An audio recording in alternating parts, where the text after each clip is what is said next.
Hello, everybody, and welcome to the second King of the Iron Hoop. I am your stream runner. I'm your bracket organizer. I am your main guy, Trinity5. Here with me, I have my lovely co-commentator. Introduce yourself. Yeah. Thanks so much. I could have thrown that to you better. Yeah, I'm glad to have you. Player. Yeah, we got a visitor from the 2D dimension, y'all. Once again, let me know if the audio levels are good. Let me know if I'm coming through okay. Let me know if my co-commentator's coming through okay. Let me go ahead and unmute Tekken 8. Let me know if the game volume's okay. And as soon as we have the people in the lobby, we should be getting to go here. So we got Conbork, we got me, we got 9tide in the lobby right now. Oh, that reminds me to fix the overlay. I see that you're a Nina gamer. Let's go. I definitely am a Nina gamer. Nina's... Okay, so my thoughts on Nina in this game is I think she was good in 7. I thought she was hard to use in 7, which is why nobody really did. I think the things that she has in 8 shore up a lot of her... a lot of the weaknesses that she had. Like, she got new string extensions. Down forward 3 is made, like, a better option now because of down forward 3-3. Like the high extension off of sidestep 4-2 being heat engager is nice. What else? Forward 4. Yeah, for sure, right? That button's quite good. I didn't realize that in the actual initial release of Tekken 8, forward 4 on hit guaranteed sidestep 2 into yeah, you could do forward 4. Yeah, late in the active frames you do, or I guess you confirm it to sidestep 2, and that was cracked. And then that got patched out, and yeah, you needed to hit meaty like Jim said. But then that got patched out, and I went into the Nina Discord afterwards, and I went to go see what the feeling was about that, and the first thing I saw was, no, they took out forward 4, confirming to sidestep 2. And it's fine, that shit was broken anyway, and everybody else was like, yeah. Yeah. So it's one of those things where it would have been nice to have, but she definitely didn't need all that. Yeah, I got hit with that. I was like, so many people were like, oh yeah, like forward 4 is such an insane button. I was like, yeah, I mean, it's got range, it's a heat engager, like, I get that, but I was like, I don't really understand why it's, like, so crazy. And then literally the day before the button got patched, I got hit with forward 4 sidestep, and I was like, I see. I was like, that is not very fair. Get ready for the next battle. We are going to get into our first match here real soon. Pulling up, What's up? Whoa, a Nina player in round 1? Claire, you're too nice to me. Claire, you're too nice to me. This is great. Absolute treat. Nice costume too with the that's what I'm saying. The crossbow, the Ada Wong. Yo, the Ada Wong. Hey, I think we watched the same video, friend. Yeah. Oh, that was such a nice counter hit. Yeah, there you go. See the forward 4 heat engager does the heat dash on block. And for this type of stage as well, like, you know, both these characters do an absolute ton of damage, especially with the walls being such close by. Yeah. It can oh my god, nice. Grab that out of the death fist. It can be a little bit scary to try to survive that. Yeah, for sure. Like, Nina's wall carry, like, known for wall carries since, like, Tekken 5, right? Yeah. No break on the up forward, 1+2 again. It's like a budget giant swing is what I like to call that throw. Oh! I can't imagine Conbork was ready to break that throw. I think that was accidental. It was how fast that was, but it still worked. Oh my god, into the wall splat too. I believe... Oh my god. The reversal Rajar? Maybe Game Over X saw something. Who knows? Perhaps, yeah. And one of the things as well, I believe that Nina throw, the up forward 1+2, you can actually tech it the same way that you can tech Giant Swing with the ground OTG hit, but... Yep. If you don't, you just eat the extra 20 damage, which is currently what's happening to Conbork, going straight into the chain throw, eliminating so much of that recoverable health. Ooh, what a low parry by Conbork. Yeah, it just keeps the combo simple. Oh, the last 2 hits of Demoman picking up there. Forward 1+2. I did not think that would interrupt the power crush, but now, oh my god, and we get the pickup off the wall, no tornado, sick block. And the down 2 to close out that round. We're in round 4, folks. Finishes the string, gets the launch.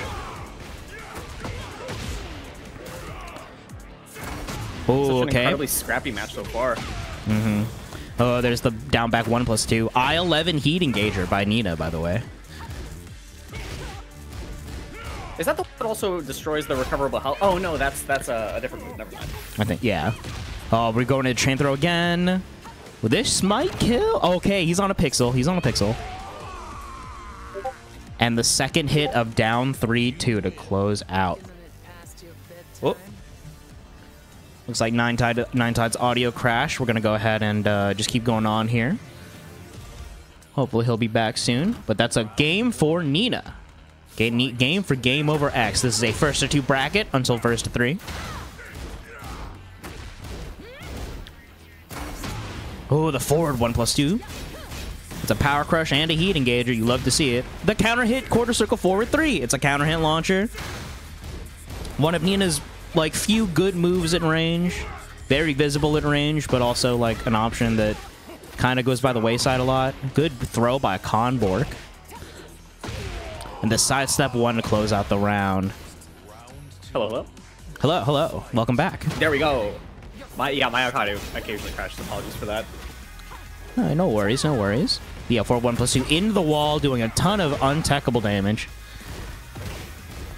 Started to charge up the second hit of Death Fist there. Ooh, yeah, just ducking over the Nina string cheese. The sheer commitment required to stay ducking for all 3 hits of that. Very, very impressive. Able to close out the round there.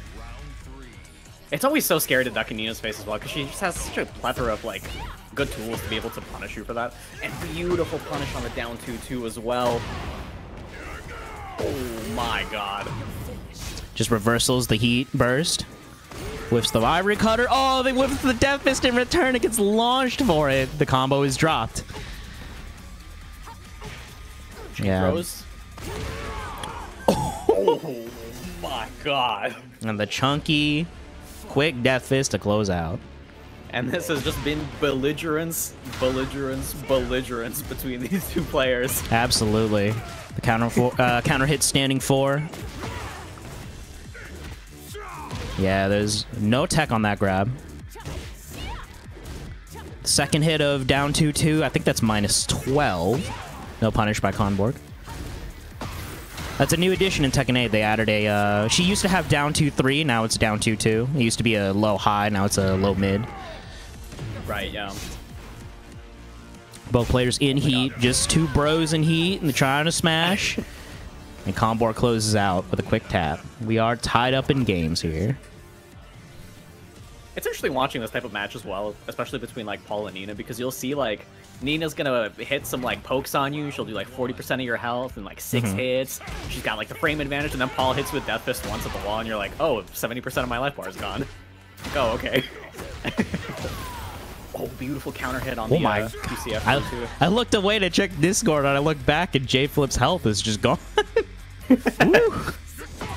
Oh, good whiff punish, or good backswing blow by Conbork for sure. I also just realized this is actually Ada Wong versus Leon Kennedy. Yeah, so yeah. Wait, this is actually lower matchup. Yeah, this is based. good work, Conbork. You did well. No tornado, but able to spend the heat at the wall anyway to close it out. This is Conbork's chance to close out the set here. JayFlip not out of it yet. Oh, let's the up forward 2-1 rock. That's the orbital connects. Hit out of it that time. I always love it when oh my god. I love it when one person pops heat first and the other player's like, you know what? Yeah. I got one of those too, and just heat bursts back. Honestly, I'm still at a... Oh, yeah, he breaks the third hit of the chain grab. I'm still at a point in this game where a lot of the time I forget I have heat, so seeing the other player use heat reminds me that I should activate. And it's definitely a good idea to do that too, because, you know, if your opponent is willing to spend 25% of their overall gauge to, like, go into their I win mode, then you might as well spend it too and keep the threat at least kind of similar. Yeah. But Conbork able to close it out. Yeah, Conbork getting the dub here. 2-1 over JayFlip. Moving on in the winner's side of the bracket. JayFlip not out of it yet. This is a double elimination bracket. They're going to be falling down to the loser's side, so we're going to probably see them again. But, I mean, that was a good first match to start off King of the Iron Hoop 2. I love Nina players. Well, I mean, okay, no. I love seeing people play Nina. So, You know, it's always great for me. And Conbork's a homie, a SageAim Discord tournament regular. So, Oh, hell yeah. real happy about that. Yeah. What other games does Conbork play? Conbork is a Strive fiend. He's entered, Oh, sick. I think, the lion's share of the Strive brackets we've run in here, and we've been running Strive brackets in the Discord since the game launched. So, yeah, just yeah, real nice guy. Just likes to hang out in here, be a community member, play other people in LFG. I don't think I've seen much. I would love to get games against him in Tekken. So. I wanted to get games against a lot of people in Tekken last night, but I forgot I had a maintenance. It was mad unfortunate. Yeah. I was on the way home from a grad school, and I like looked at one of my group chats, and everyone's like, "Oh yeah, Tekken just went down." I'm like 5 minutes away from home. I'm like, dude, all right, like I guess I'll go do something else. Yeah. How are you liking the costumes that they added though? With the I saw that they added the Nina Tekken 7 out, the fit from Tekken 7, so I'm you could say I'm a fan. Hell yeah. I'm about to. I didn't get a chance to boot up today, but as soon as King of the Iron Hoop is over, I'm about to spend the $4 or however much it is. I'm actually very, very excited. I'm really, really hoping that they end up adding Lee's purple suit from I think Tekken 4 or Tekken 5 because it's such a slick costume. Yeah, I'm admittedly unfamiliar. I'm a Tekken 7. I guess I'm a, what is it, a 15er? A 17er? What's the term for Tekken, I guess? Oh, I don't even. Yeah. I joined even later than you, actually. Really? Yeah, I think I started like Season 2 of Tekken 7. But, you know, game's fun. I'm happy that 8's out. I'm happy that we're all playing it. Like, I think we doubled our bracket size from last week, and that's tight. So yeah, I'm happy that y'all showed out. I'm happy that y'all are in chat watching. Thank you to everybody who's followed. I can go down the list in a bit here, but looks like we got our next match coming up. Looks like we got Ribu versus, and the connection timed out. Awesome. So no. Uh-oh. Yeah, I'm sure that they'll end up fixing that soon, but yeah, it is a little bit of a pain when these types of lobbies end up breaking, unfortunately. So are they're still playing their match currently, where Yuija got kicked out to the lobby? Yeah? Yeah. Okay. Maybe just tell them to go back afterwards, and then we can try to join in on the second game. But I'm actually surprised that Ribu is picking Zafina, because the last time that I played Ribu was actually on Victor, and Ribu's currently highest ranked character is Azucena. And in the bracket, they're ending up picking Zafina. So I'm very curious how comfortable they feel. Ribu, I think, in order to stave off frustration and always to keep the sense of learning up, likes to hop around characters a lot. That's what I've noticed. Just observing them and in the Discord and playing against them a lot. They like to do their homework. Ribu definitely likes to do his homework. Get matchup knowledge either through games or just by playing the character, which I respect, because I like sticking to Nina and maybe having a secondary and just asking for sets is my homework. I don't know, I don't use training mode as much as I should. I definitely done that before too in Tekken 7, especially when I was starting out. I was like, okay, I'm dying a lot to Hwoarang. I'm gonna pick Hwoarang and I'm gonna see how people kill him. And then, you see how people, sidestep and what they use as kind of the defensive options, and you're like, okay, I'm going to start incorporating that into my main character a little bit.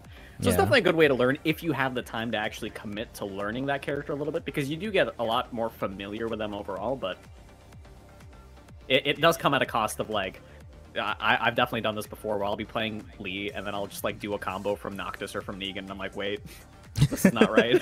Yeah, I've, when Julia first came out, I was trying so hard to switch off of Nina and main Julia, and I did enjoy playing Julia in 7, but I would just keep on attempting to do Nina things, and eventually one of my friends, Brock, actually looked at me and was just like, Trin, your Nina is better than your Julia. I should not be beating you when I play you in bracket. I'm like, oh, okay, man.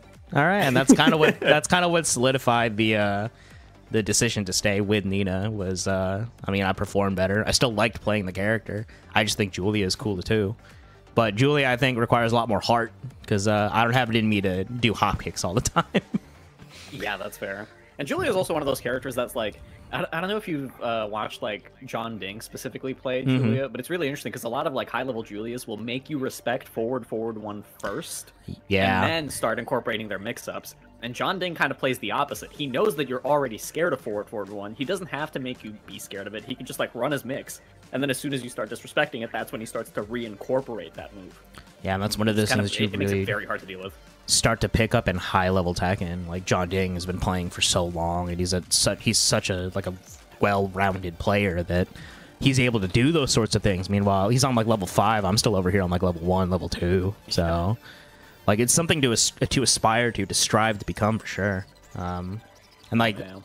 Especially with this new game coming out, I think a lot of people are definitely trying to, like, okay, this is the game I'm going to, like, take seriously. This is the game I'm going to buckle down, going to learn to use training mode, which now is better than ever, by the way. Like, it's not perfect, but it has a whole lot of features. It's got replay takeover, which is a huge W.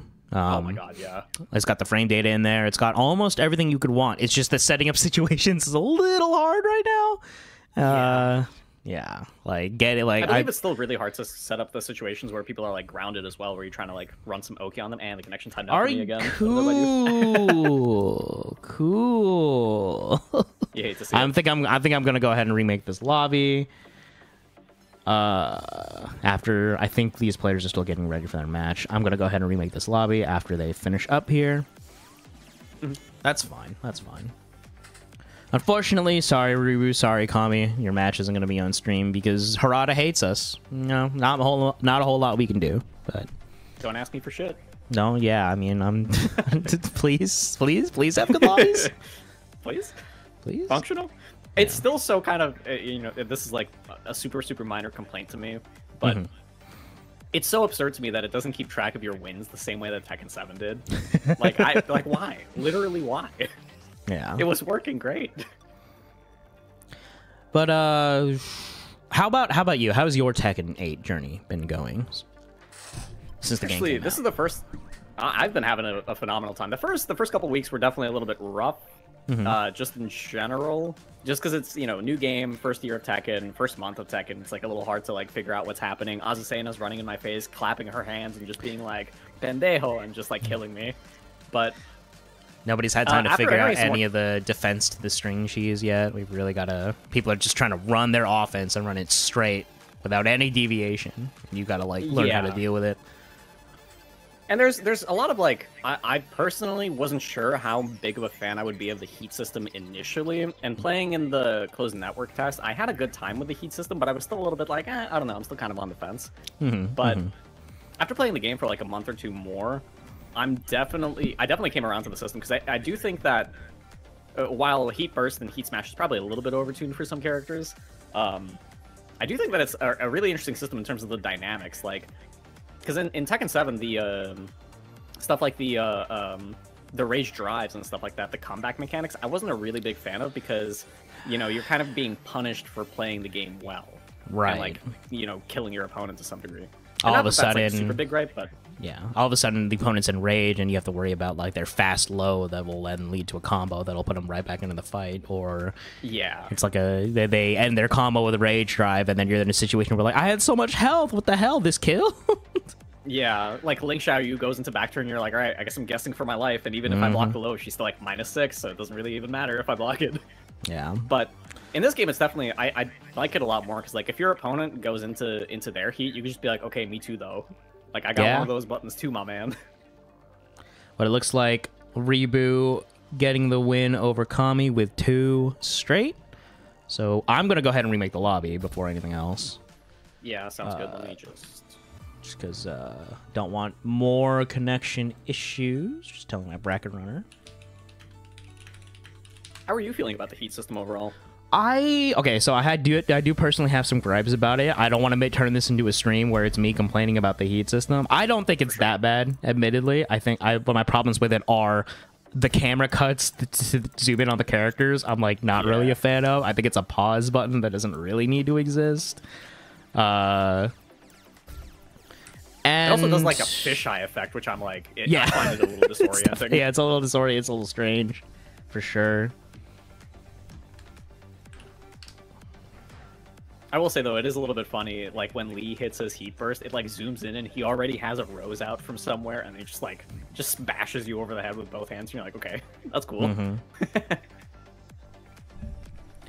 I know that like heat burst, I think, or not heat burst. Heat burst is fine. I think heat smash is where my gripes with the system kind of come into play. I don't know. That's very they're like, especially Kings as it is right now. I've been getting hit with it a bunch, and it's just rough to keep straight in the mental stack. And then there's some characters who like just don't really get all that much out of heat. Like they could use a bit more love, like Brian, for instance. Yeah, for sure. And it seems like for the most part, they're balancing it around like you either have good heat options or you have a good heat smash. Like Lee's heat smash is a -14 low that does like 30 damage, which is not great, but he does get access to his just frames for free while in heat. Yeah. So I believe that's just like one of the ways that they're trying to balance it. But yeah, Brian definitely could use a little bit of love. Yeah, I know that me and other Brian players have just been saying. I mean, Brian's like okay, but it just feels like he's playing Tekken 7.5, or that he's not really playing Tekken 8 as it currently stands, which is unfortunate because some characters are definitely playing Tekken 8. Oh yeah. Like Jin pops heat and you're like, okay, I guess I just have to block for the next 10 seconds until he either does Helix or it runs out. Yeah, for sure. I will say that I'm really happy about the return of Jun. Even though Jun, I think, is really, really strong in general. She's such a cool character. Yeah, I think she looks great in this game for sure. I admittedly haven't fought a whole lot of Juns, or just Juns, or however you say her name. There's one Jun player I know that I've been trying to get games with, and every time I ask, it's like he's busy or I'm busy, and our schedules just don't line up. So I really got to go back to searching and trying to find a person that I can play to help learn the matchup a lot more. I like to do the bulk of my learning in death matches and then go back and rewind and watch the replays after the fact, especially now. I think watching replays in SF6 and Tekken 8, the way the replay systems are now, it's a lot more accessible. I remember, because like SF5 also had replays and stuff like that, but going through the CFN menus to get access to them was such a chore. I think it's a lot easier in 6 and 8, for that matter. So I think these games are on the path. They're on the correct path to helping you understand what you're doing, but we're not quite there yet. We've got a ways to go. Yeah, I'm not gonna lie to you. I definitely got filtered by the Street Fighter V replay system. I remember trying to look up my own replay, being like, okay, you know what? I'm just gonna keep playing. Like, I'm good. Yeah, yeah, for sure. Just gonna play the video game and hope that I improve a little bit at a time. And I don't know. I had a goal to get to, I think, Platinum in SF5 before the games before SF6 came out. I didn't do that. I had a goal to get to Master in SF6 before Tekken 8 came out. I didn't do that. I had a goal to get the purple ranks before I really started doing the King of the Iron Hoop brackets. And you know what? I'm out here. I'm Mighty Ruler, so you know. You did it, yeah. Hell yeah. I did it. That being said, I think because there's one less rank in each color in 8 compared to 7, I think it's slightly easier to get to the same level of rank in 8 than it is in 7. But I mean, they don't need to know all that.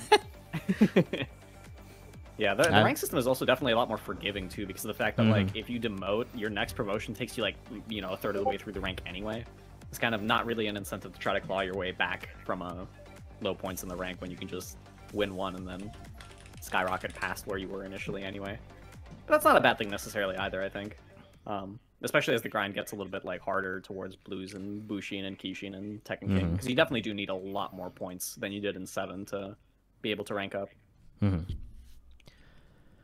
So I'm having that issue where the Steam URL I generated for the lobby is not working, so I'm doing a quick restart of my game. We're going to be getting back in here real soon, folks. Sorry for all of the vamping, you know.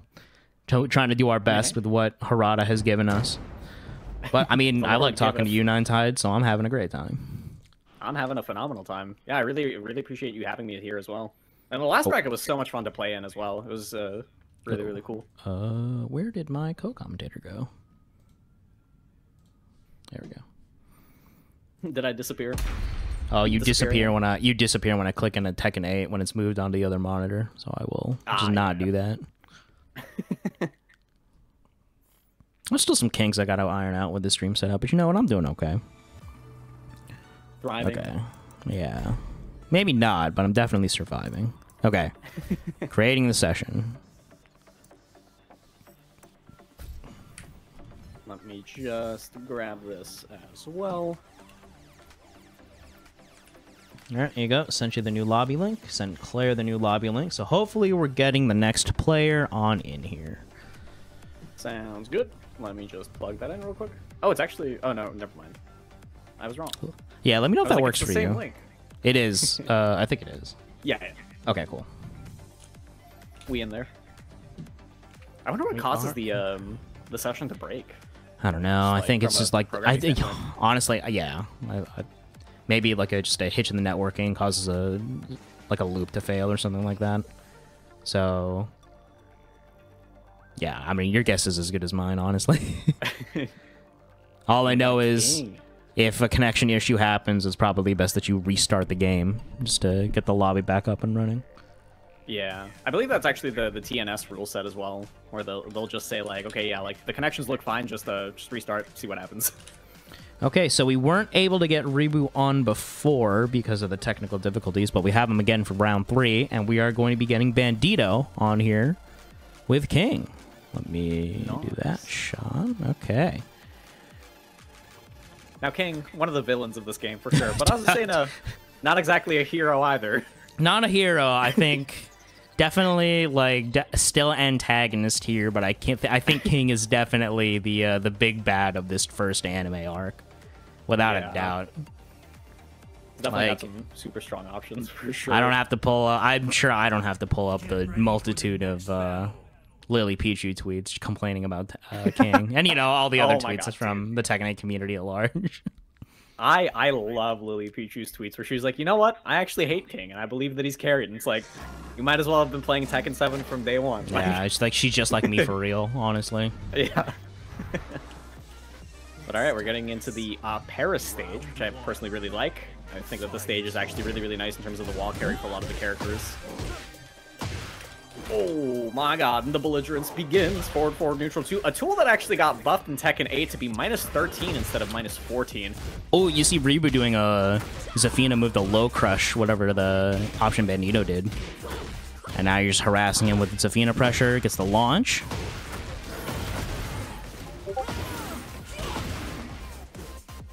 Alright.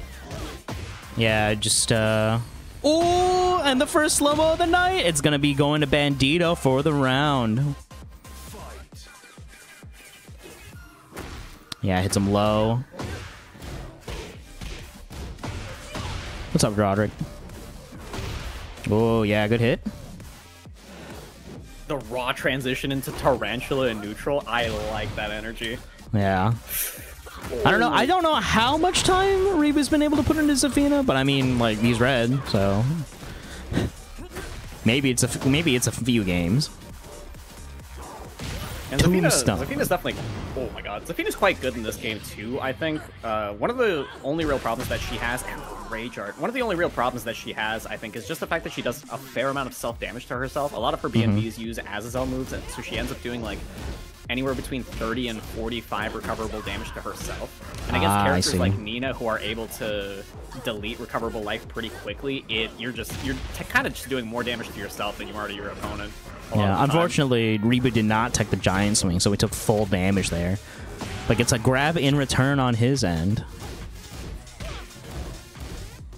But yeah, definitely a new mechanic into this game for sure. Recoverable life. Oh, what the? You see that camera switch? The cameraman's teleporting. Yeah. It was like that in the old game. He ain't no stranger in this game either. Oh, but no break on the giant swing. This is going to be game 1 for Bandito. Quite close. 3-0, might I add. Yeah. Both players getting pretty low on life the entire time. Yeah. Ribu definitely chipping away at Bandito's health, but unfortunately able to close out any of the rounds. Let's see if he's able to make the adjustment to actually get some rounds on the board here in this game too. I'm not quite sure how the King Azucena matchup goes. Azucena very quick, very evasive character. A lot of it is just straight up belligerence. Both players are trying to get in each other's faces and try to throw each other and throw off each other's timings. King definitely, I think King has a little bit of an advantage purely because of the fact that a lot of his throw mix-up game is so much more potent in 8 than it was in 7. Yeah, for sure. With like the throws aligning and the ability to like do the power crush a lot more safely. And on top of that, doing the point run into block can bait out a lot of attacks. Especially, and the switch to Leroy. Especially below, I would say like Tekken King or Tekken Emperor. King definitely can be a little bit of a struggle if you don't have your throw mix like 100% on point. And even if you do have them on point, you'll still get mixed up sometimes, you know what I mean? Yeah, for sure. Oh, you're kidding me! What is going on? Well, let's theory craft this matchup a little bit. Leroy definitely one of the funny things about Leroy to me in this game. Leroy is definitely not like completely unusable. He's definitely still a character that can play the game, but his best button is low cane, and low cane you can only use once per game, not even once per round. His hell sweep is now locked behind stance. A lot of his transitions are unsafe. If you throw his stance, that's actually counted as a counter hit. Because of the fact that because it auto low parries. I think that's why. Oh yeah, it's like how Reyna, if she's moving forward, just by tapping forward, that counts as a stance, so you get counter hit thrown. So your break window just is cut in half. Yeah, and that makes like King's mix-ups are already a little bit difficult to recognize, especially on the throws, but if you end up blocking something from that and then you input like a 12-frame throw, there's not a whole lot that Leroy can do outside of just be like, okay, like I have 10 frames to guess what the next throw is. Like, I better make this count. For sure. I know that Leroy, or Ribu, really is a fan of Leroy and has been trying to make him work in this game, but probably, I think, to a point of frustration, because I think a lot of players are just currently unsatisfied with how Leroy plays in 8. I didn't have much familiarity with him in 7, even when he came out and was busted, but so I can't really speak on the differences between 7 and 8. All I hear is that Leroy in 8 just doesn't quite feel as good as he did in 7, so... Yeah, and he still has, like, absolutely workable tools. Like, he still has down 3-2, which is, still just a really, really good mix-up tool. It still gives you plus frames into stance and stuff like that, but it's... You still kind of have to rock, paper, scissors with people, even if you're in plus frames, because there are answers to it. So then Leroy has to sometimes give up his plus frames to do, like, down 3-2 into sidestep or something to try to evade any type of retaliation. But, it becomes really, really hard to tell what's going on really quickly, especially in, like, more hectic. Like, if both players are in heat and they're both trying to do, like, plus 17 into whatever, it becomes a bit of a brawl, for sure. Yeah. I'm actually not too sure about Leroy's Heat Smash frame data, though. I'll have to look that up at some point. Yeah. Also, not entirely sure about Leroy. I haven't seen much Leroy gameplay in this game entirely, to be honest. Oh, but it does look like that'll be it. Bandito taking it. 2 games. I'm going to go ahead and just close Tekken again. And we're going to go ahead and reboot the game. Now, we could try to do a Fight Lounge lobby, because then if the connection fails, we could always just go back in and try to respectate, but up to you. I'm going to give the lobby one more time, or another try, one more time. Here's hoping. Fingers crossed. Yeah. I'm not I don't know if you've been able to do it. I'm not a huge fan of going into the Tekken Lounge and, like, finding where the players are and spectating. It's a little bit of a rough time. Yeah, it's definitely a little rough. But, like, entering into TNS and stuff like that, sometimes we'll just be like, okay, like, we don't want to add each other because adding each other is so pain in the ass. So we're like, all right, let's just go to the lounge and, like, whatever. We'll add each other and make a lobby, or we'll just play on the cabs. And if we want, like, a stage switch or something, we'll just whatever. But now with the new Tekken rules for the Tekken World Tour, which TNS has also adopted, you can just go into the lounge, play a game, cancel out, and then rematch into each other almost immediately. But yeah, the lobby, I like the idea of the Fight Lounge. I've always been a big fan of those, like, types of systems, and Street Fighter 6 did such a cool job of incorporating that, but. Street Fighter 6 just having the ability to enter in an ID and then get somebody into the lobby was real appreciated, let me tell you. Yeah. But I think the ability to have multiple games going on at the same time in this lobby as well is a huge boon. I'm not typically a big lobby person. I think King of the Hill lobbies, like as I grow older, the less patience I have for big King of the Hill lobbies. So the ability to just be like, okay, well, let's make a night of this. Let's get all of our friends together. Let's go into a lobby and we can have like 4 separate groups and just talk mad shit the entire time. And that's great. I think that's tight, personally. Getting rowdy in the combo breaker room. Absolutely. If you're not in an online tournament and your friends aren't in the Discord call, gassing you up and or talking mad shit, like, man, it's what are you even doing? What are you even doing, right? I know Lizard Man, the brother of Kaiser, when he would stream, when he was grinding SF5 online brackets, he'd enter like 3 in a day and would just stream. Oh my god. Like all of his runs in the Discord, and we gas him up, or we say hit him with a Rashid funny, and then he would, and then he'd die, and we're like, why would you do that, you stupid fuck? That's what it's all about, though, right? One of my earliest memories of like trying to really improve at Tekken 7 was my friend Kiki Deliver, currently going by 2D, very very talented, formerly sponsored lead player in Tekken 7 actually. Yeah, I'm familiar with the name. She was like watching me play and just giving me some advice, and then she saw me not ducking Brian QCB24, and like it forever burned into my brain. I just remember her going, "Oh, Ash, we don't duck those? You don't duck those, bro?" And I'm just like, I literally can't let this slide. I have to duck the next one. And I was like, all right, I'm not gonna let this disrespect slide. And of course, you duck the next one. You're like, let's go, I'm so good. And then you eat the one after that, and you're like, never mind, I'm trash. It's always great when you do the thing that you've been trying to lab out. Like, you block the big low that you know that's coming afterwards, or you block the, like, the second part, or you duck the second part of the string that's coming, and you're like, sick, yes, I did it. And then they do it again, and you fuck it up. And then she's like, It's almost worse in a way than getting hit by it the first time and not knowing what to do. Because now you're just like, I know what to do. I just did it. Why isn't my brain sending the signals to my hands fast enough and able to do the thing again?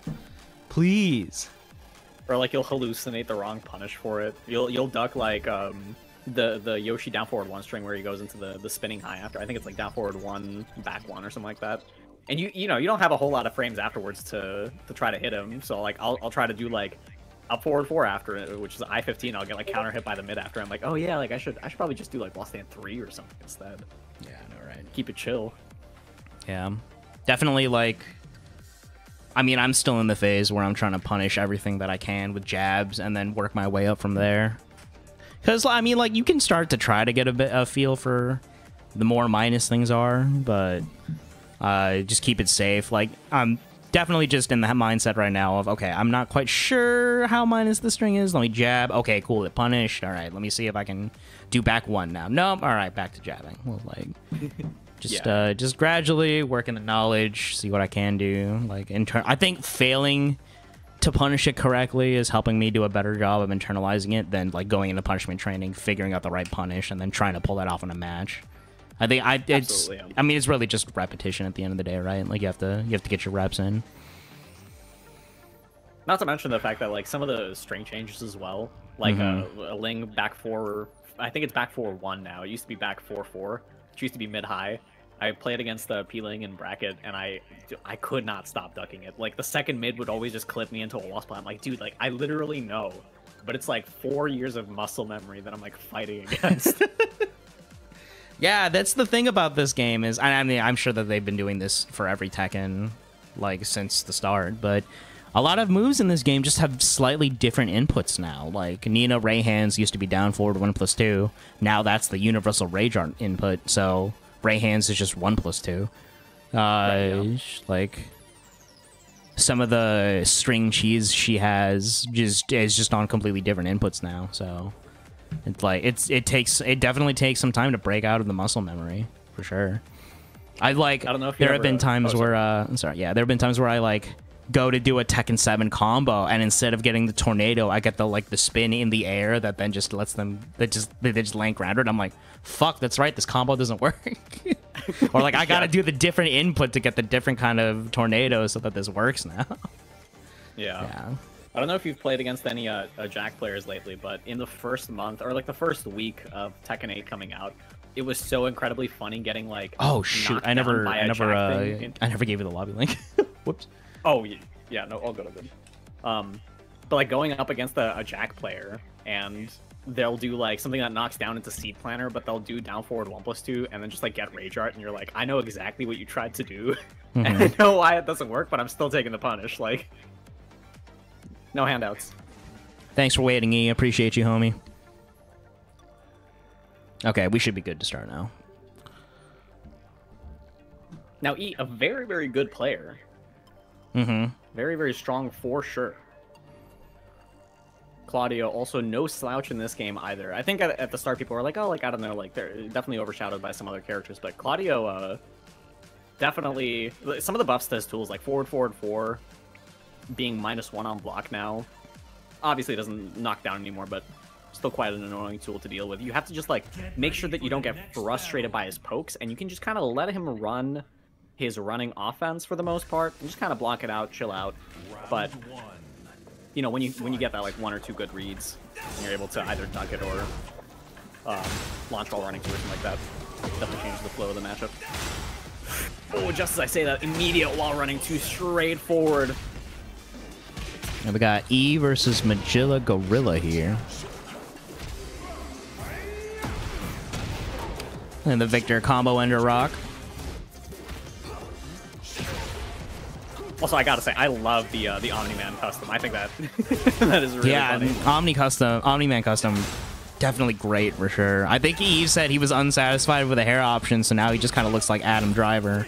E also, though, Jim the Medic notes in chat, E did get 3rd in the last King of the Iron Hoop bracket, so definitely a strong player in our tournament series so far. But Magilla Gorilla getting the first round on him. And for this type of stage as well, Claudio's wall running 2 is naturally valued a little bit higher just because of the pushback pushes the opponent to the wall so much faster. Characters like Azucena on this stage as well, and characters like Alyssa, like, you'll eat like 2 wall running 2s and you're like, oh god, my back is to the wall, like I have to guess for my life, basically. Yeah, absolutely. And then running Superman punch, gets the grab after. Sidewalks the spring kick, but now is a weird situation. Both players in heat. Yeah, punishing that. And no break on the grab. It's going to be another round for Magilla Gorilla. I'm a little behind, so I'm going to be kind of, you know, like 1 or 2 seconds behind at any point. But I do like the fact that Magilla Gorilla did notice that E is having a little bit of trouble recognizing the grabs, potentially because of the cape, actually. I noticed that the cape would sometimes, like, cover Victor's arms, and it was a little hard for me to even see what the throw break was supposed to be. There's definitely been times because of Dragunov's idle stance where he's just moving and grooving. Like, I'm having a hard time reading which arm he's grabbing me with. Like, it kind of obfuscates a little bit. Oh, duck on the Superman punch. Combo. Oh, I see. Yeah, I am straight up like 3 seconds behind it. Oh, behind? Okay, okay. And he's going to use Rage Art to close out here. First round on the board for E. Let me go ahead and do you a solid, actually. Where art thou? No, we'll just. I mean, it's no worries. I know that your saying kind of smokes the computer a little bit. No, it's all good. It's all good. No, this is good. It's not that it smoked the computer; it smoked my screen capture. But I think I fixed it, so we should be okay. I gotcha. Yeah, perfect. Fair enough. Yeah, let me know if that works for you. But we are in round 4 now. Yeah, Magilla Gorilla just using... there was no combo to be had there. I think he was just doing mix-ups the entire time. Yeah, I do like the wall running 2 usage as well. Able to find the timings where it connects on counter hit, so he's able to get the full conversion off that. And I also like the fact that he's able to recognize when E wants to go into Heat Burst or into Power Crush, and then using the full crouch Shoe Shine. I believe that's down 1+2 while in full crouch to get him out of him into plus frames. Definitely gambling a little bit with your life because I think full crouch down 1+2 is either 0 or not plus at all, or either minus rather. So it can be a little bit scary to do that, especially because of the fact that if you duck that, kind of just explode. Yeah. We are getting into our game 2 here. Back one, knocking him back. Victor also enjoyer of one of the premier power crushes in this game. Safe, high, fast heat engager. Yeah, definitely. Yeah, if a Victor's running at you, you kind of just gotta hold that shit. There's not a whole lot you can do. Especially if he's like running at you and he's still kind of close by, because you are just gonna get hit with a running 2 or a forward 2. Yeah, and it is possible to step the wall running 2 to the right, but it's so difficult, especially online, where sometimes like they'll delay it by just a couple frames and you'll get hit and you'll get wall splat. And you're just like, okay, that's yeah. Cool. Now I'm sad. Guess I'll just die. Yeah. Oh, but the Superman punch hits. We are in heat. Claudio. Something I've noticed playing against E and watching E is that E does like letting that string rip, the one that is punishable. The down forward 3-1, yeah. It is definitely a good mix-up because the 3-1 does splat, but it is, I believe, -12 or -13. I don't think I've seen E do down forward 3-2 at all, but maybe just a little bit afraid that Magilla Gorilla will end up ducking it. And just as I say that, I actually does end up using down forward 3-2 at the wall. He's like, hey, no miss that, coach. Oh, what a hop kick. Oh, beautiful spacing on that hop kick. Going straight to the wall, probably going for the wall break. Never mind, going for the Superman punch, only able to get him slumped, not actually onto the wall. Look at the wall carry on this Magilla Gorilla combo, though. Dang. No break on the throw. Now, I'm not sure if I'm a fan of that throw in that situation necessarily, purely because the fact that Magilla Gorilla ended up with his back to the wall, but just as I say that, gets the huge duck, but drops the combo! Yeah. Oh no, pops the heat burst. And the Victor heat up forward 1+2. Or just up 1+2, rather. Yeah, expulsion. that move is so good. Oh, what a hop kick. Caught him ducking. Just launches him.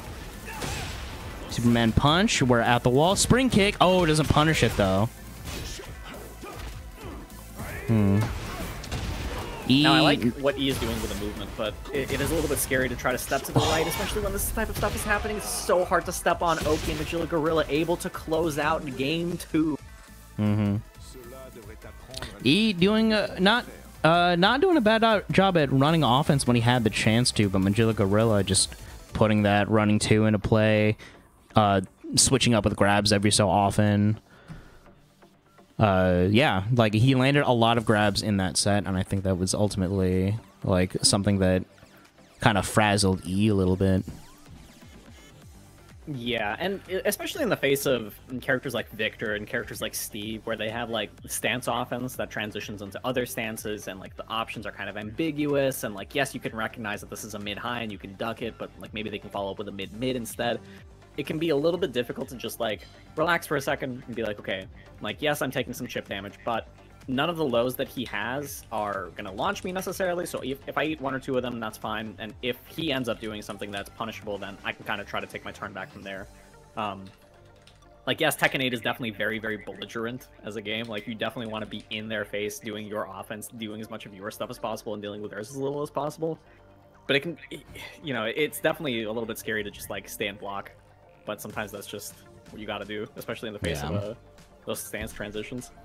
Yeah, Victor definitely like I think a really cool newcomer. I think his kit flows together really well. I think all of the newcomers' kits flow together really well. But definitely just like an oppressive character for sure. Just a lot of good tools and a lot of like moves that look similar, so you don't quite know what to do in the situations because you can't really like register which one it is fast enough to be able to tell them apart, or like there are obvious answers to like the string cheese, but like sometimes you're just so overwhelmed, can't really do a whole lot to, you know, adjust in the actual immediate period. Yeah, and it's definitely like a familiarity thing, especially as a newcomer for Tekken. It can be a little bit difficult to be like, oh yeah, like what's the property on this move again? Like, because he's only been around for a little bit at this point. It can still be a little bit difficult to try to remember what the proper like defensive countermeasures are.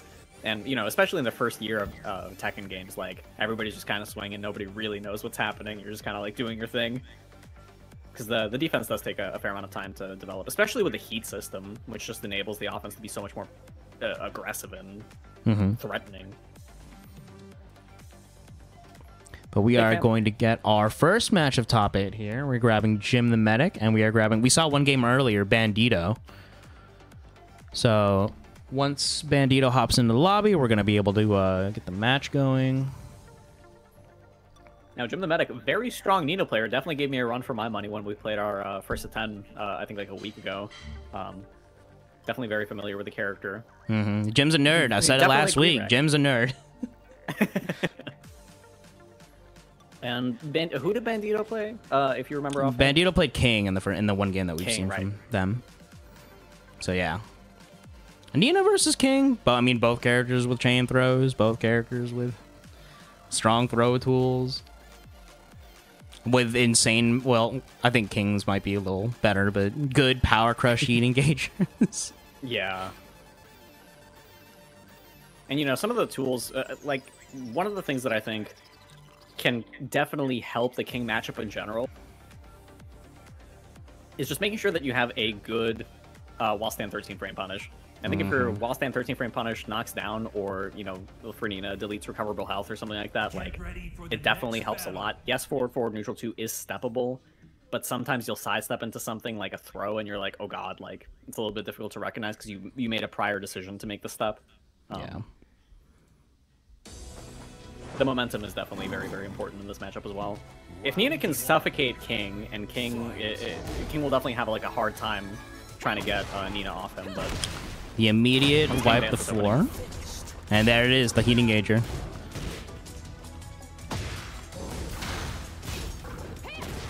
Oh yeah, wipe the floor. 4-4-3. The King forward 2-1 as well.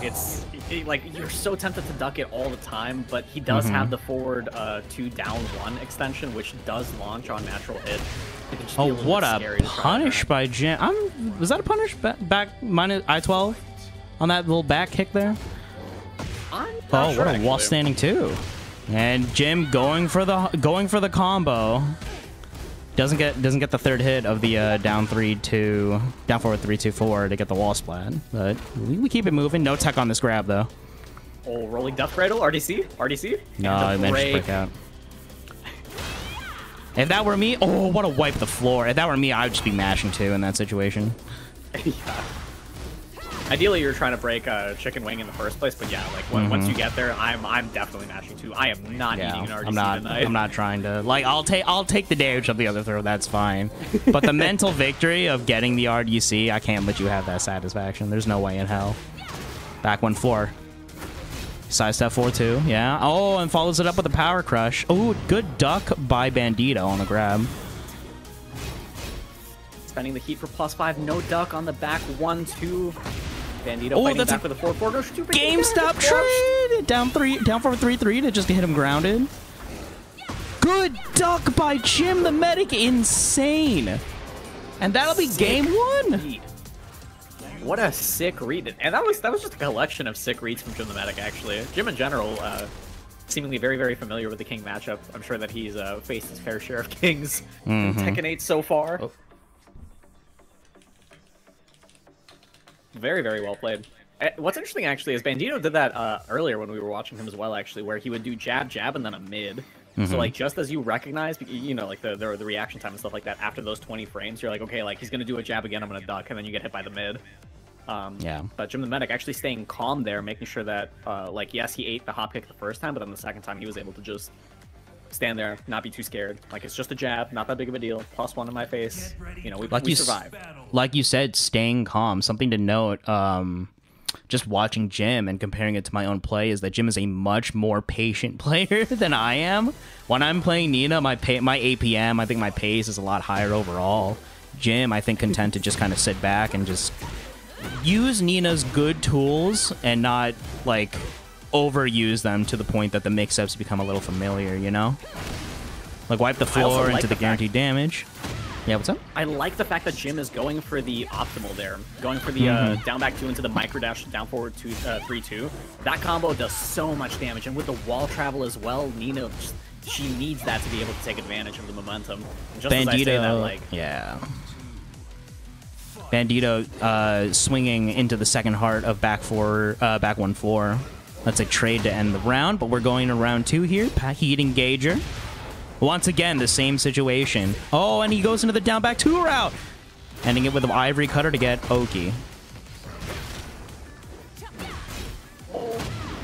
Once Going again. for the instant Shining Wizard. Yeah, Jim likes representing the sidestep forward 2 into the power crush. And it's been kind of working out for him in this situation. I think this might be the round for Bandito, though. Oh, not quite, but guaranteed damage. I believe Rage Art would have actually killed there because of the unscaled damage on the last hit, but a little bit hard to say for sure. A cheeky little down 4 into full croucher down forward 4.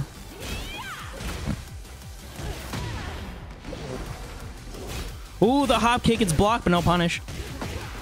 Yeah. Alley kicks for the pickup. Good punish by Jim the Medic. Just uses the heat smash, now you're plus. Oh, good block on the QCF3. The grab is whiffed, the good block. Oh, but the heat dash gives him the extension needed to close out the round. Bandito on game point here.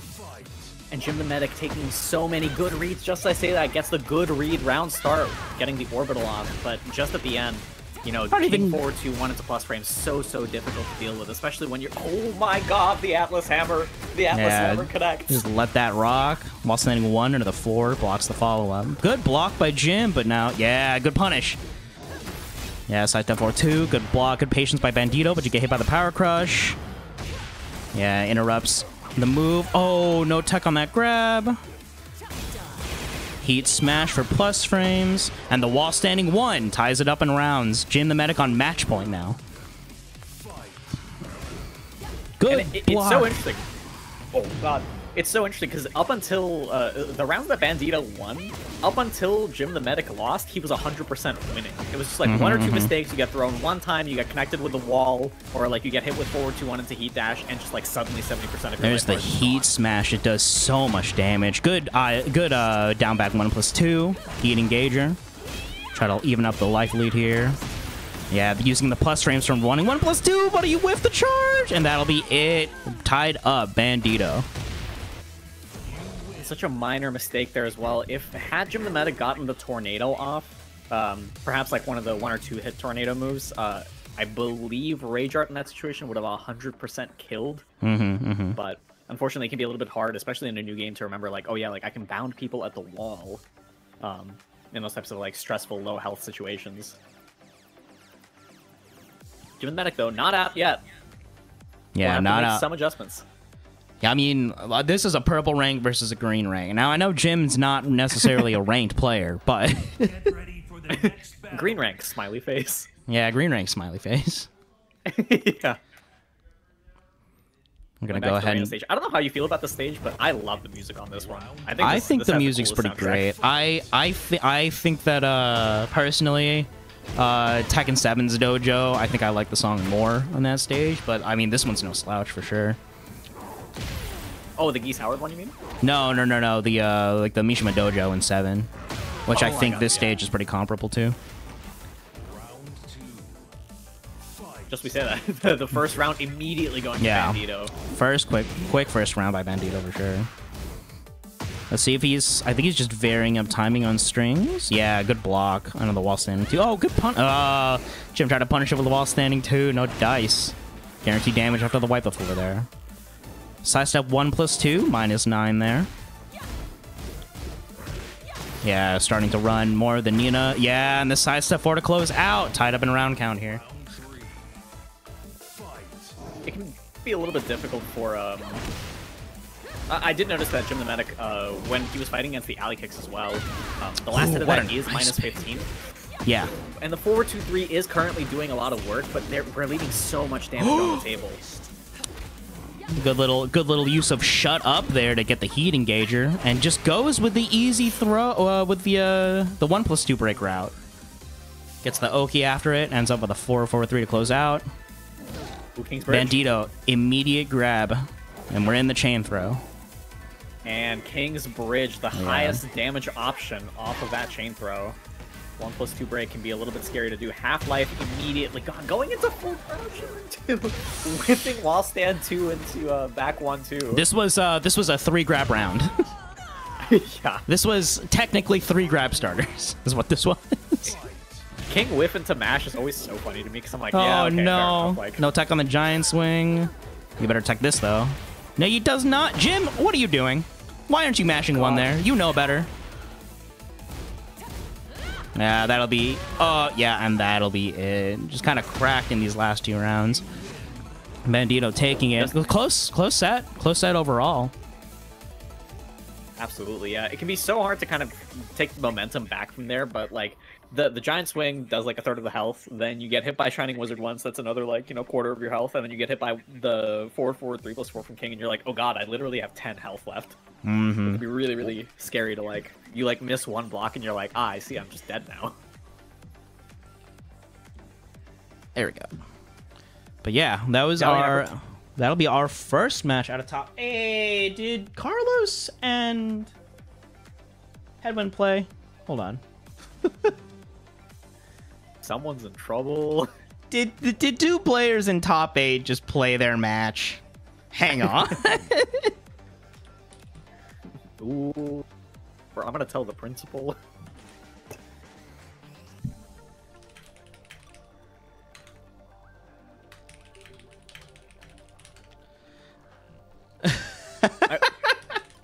Did they end up playing? They did end up playing, but you know what? What I think we can do...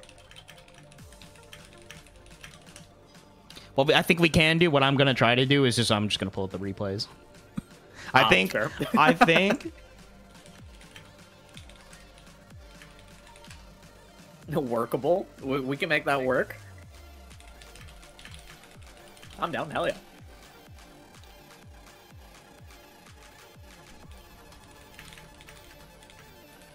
Just double check something real quick.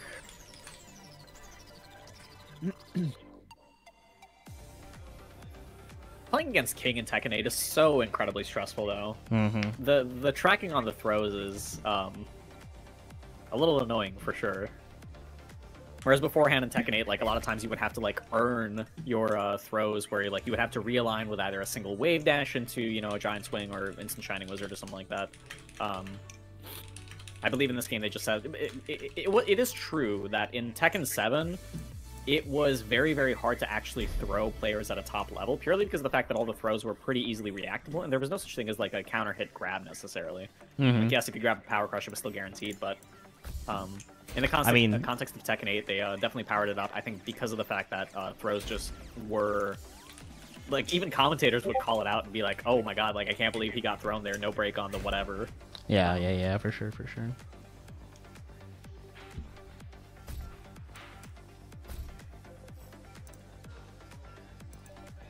Wait, no. How do I not show tips? Is that a thing I can do when watching replays? Yeah, you can turn them off in the menu as soon as you load in. There's an option at the bottom. Wait, there's no way we're watching a Victor beer. We didn't get this on stream. Aw, man. Hate to see it. Well, we're gonna be getting and the custom from Jujutsu Kaisen. Yeah, this is gonna be Hedwyn versus Magilla Gorilla. Magilla Gorilla starting off with a beautiful combo into a very, very nice wall carry. Just as I say that, the counter hit down back 4 from high power, going straight to the wall again. This is huge damage. Magilla Gorilla's gonna have to fight real hard to get out of here. Sorry. I'm trying to... Okay. Oh, yeah. I think I gotta do these real quick. Sorry about that. Yeah. No, you're good. How is there no just quick hide all? Are you kidding me? What the... Okay. And it's these as well, yeah. No. The display while paused, you have to turn those off as well.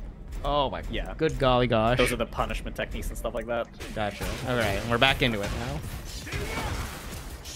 Ooh, my god. I will say, Victor's throw animations go pretty ham. I'm a big fan of what those throws look like. Yeah, I think Victor's throw animations reminiscent of Noxus's, right? Not the same, obviously, but reminiscent. I'm gonna be real with you. I don't really remember what his throw animations, Noxus's throw animations look like outside of the 1+2, because I never really used the generics on him necessarily. Mm-hmm. Maybe I'm thinking of like the 4-4-3 under and all that. Oh yeah. He definitely has a. They both did running too. A Magilla Gorillas wins out in this situation. That's really funny. Yeah, good punish. Oh my god, super light punish, so that's minus 14. I believe Victor has actually a pretty good minus 14 punish with an upward 1-1 himself for plus 18. Magilla is head. Okay, and the other one is CarlosAfterDark. Sorry about that. And Victor's upward 1+2 animation is very reminiscent of Raven's throw, actually. Raven's upward 1+2.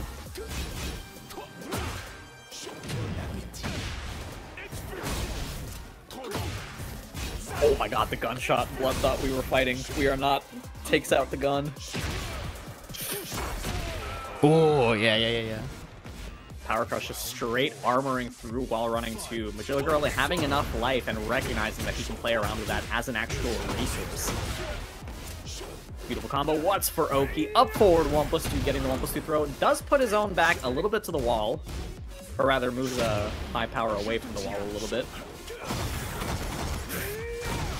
The extreme delay on the heat smash there. High power was crouching for like 2 straight seconds. And he ends up taking the game here with a perfect 7 golden letters. Yeah, gonna go ahead. It's always so interesting to me. Oh yeah. Back to the replay list. Oh god. It's so interesting watching people like. I don't know if you ever seen like videos of people just like committing to the full crouch. Like, nah, this person's doing a hell sweep, and you're just like crouching for 10 seconds, and then you block the hell sweep. High power, a little bit of hesitation there. Had the right read on the heat smash, but let go of down back a little bit too early. Do I have to turn on? No, I don't think I do. Okay, cool. So we're gonna let this play out, and then after this, we're gonna fall down to the lose side of the bracket. But let's see how Carlos and Magilla managed to do here.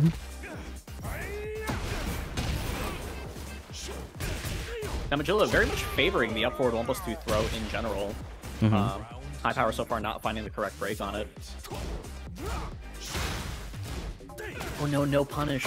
Victor's up kick is actually minus 20, but the animation looks so weird that it can just be a little bit difficult to punish because of the fact that he's like kind of falling down from the air while he's Yeah. He uses the spring kick after the whiff forward 2 to get the damage. Good block on the expulsion. Oh, but you're shot onto the wall here. Yeah, and did I swap names? No, I did not. CarlosAfterDark picking up that round. Round start heat engager.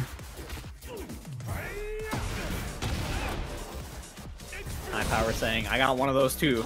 Going for the upward 1+2 grab. I'm a little surprised that neither of the Victor players so far have been going for the heat down back 1+2, which is actually a +6 mid that goes directly into EI. At the cost of, I think, like a little bit of heat. Use the power crush around start, managed to hit Magilla Gorilla out of the air. Anti-airs and Tekken, who would have thought? Oh, what a grab. I'm almost hoping that they both go into EI at some point, just at full screen, just like stare each other down for a second. You got to, right? Like yeah. You got to make it the anime moment with the anime characters. Ooh, what a counter hit. Very good combo with the spike. They're going straight for the heat burst to keep the frames, but High Power says, I got one of those two. Both going for the up 1+2. High Power hitting with the wall running to OTG as Magilla Gorilla tries to get up. High Power taking game 2, tying it up. All right. We are going to go into the third game in the set here. We see a double Luigi. A final round. I sure hope so. Victor mirrors are always so fun for me to watch. I think so too.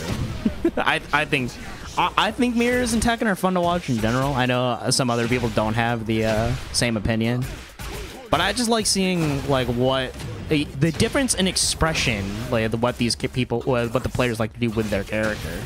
Like yeah. Tekken's a game about expression and seeing like the different way that they approach the tools that they have. There'll be a Rage Art activation by Carlos, my Magilla Gorilla already in the animation of a move. It hits and he closes out.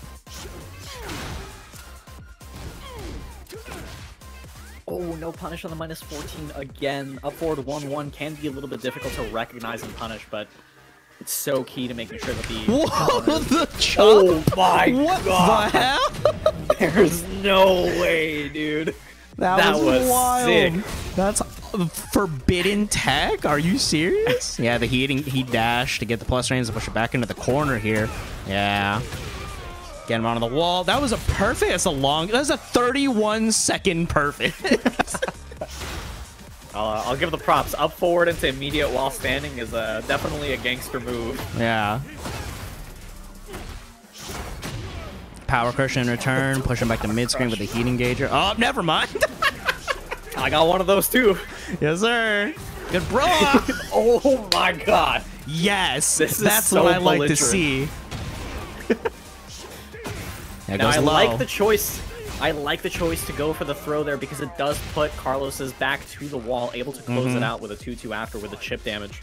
Magilla Gorilla on match point. They are just players just backing out, trying to make it space.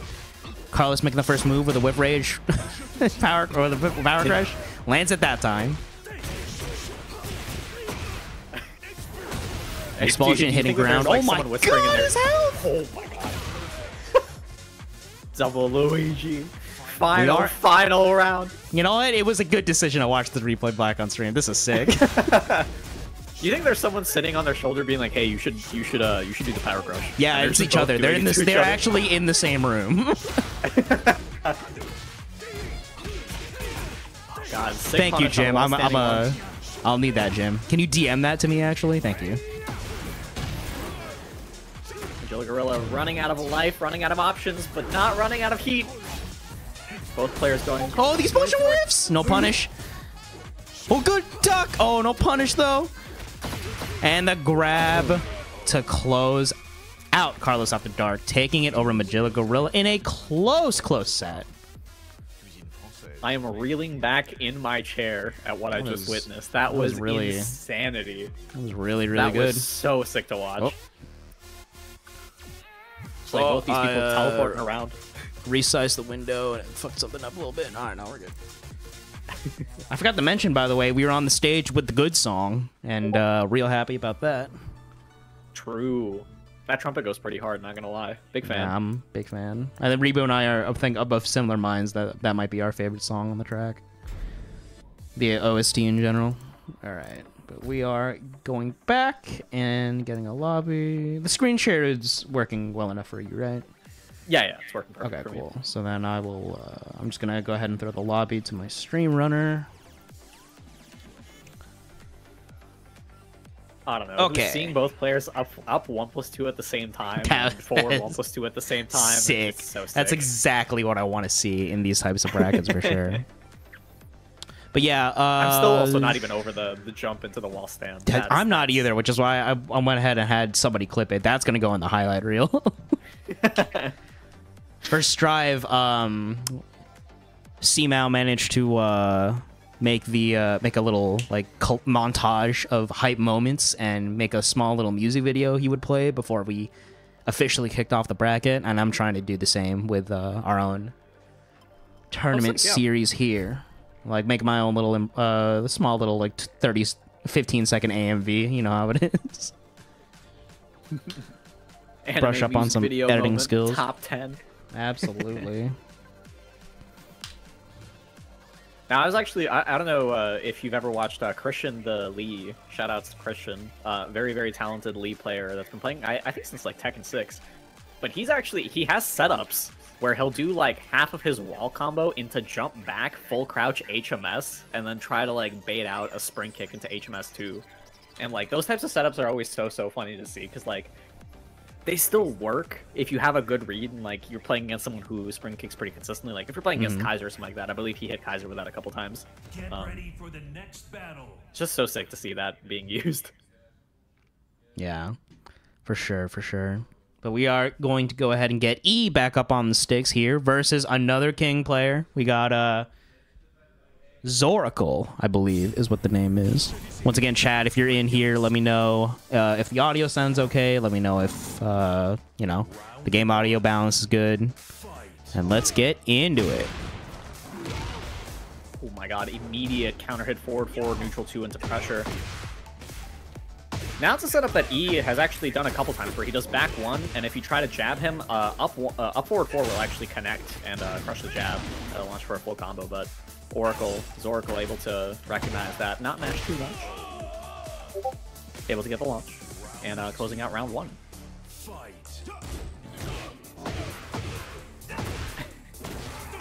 One of the other changes that I think is kind of interesting in Tekken 8 specifically is Claudio's down forward 2 used to have such a like muted and quiet animation, even though it was minus 13. But now he like strikes a JoJo pose after he does down forward 2. So it's like, oh god, please hit me with a 13 frame punish.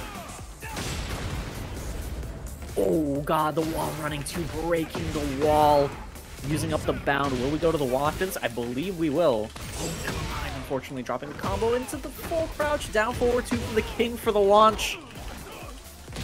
Still has heat available, both players in rage. Plus frames into 50-50, going for the mid. And good punish by Zoracle, yeah. So far, Zoracle's playing a very, very clean game of Tekken. Very impressive. Mm-hmm. Yeah, quick 2 rounds for sure. Letting the third hit of the string rock, heat engager.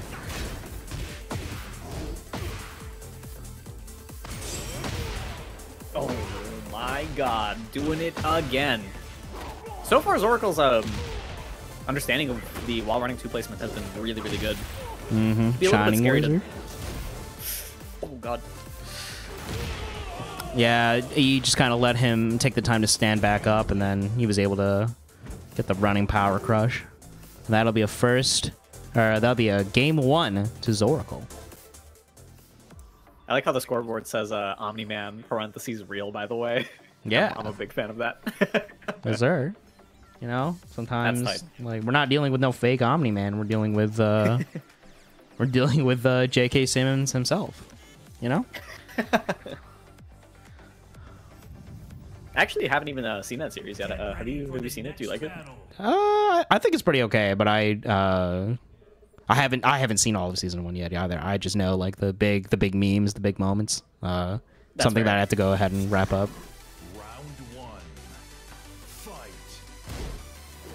Oh, sidestep reload at the Times Square.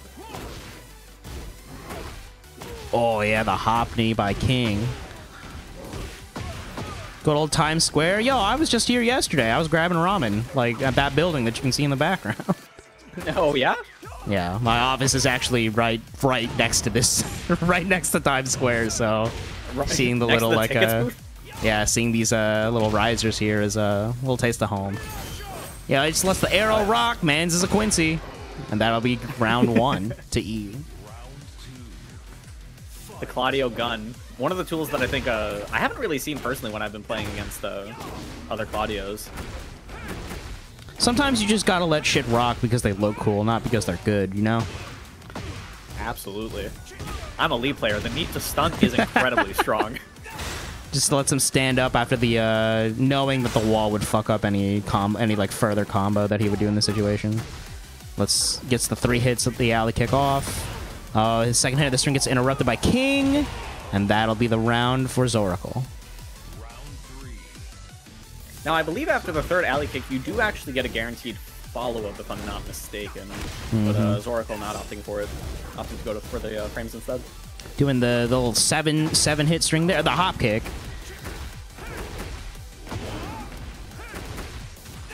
Yeah, and then the Superman punch on the wall, get the damage, get starburst. Down forward 2, please hit me with a 13 frame punish. And just as I say that, King going for the full crouch down forward 2.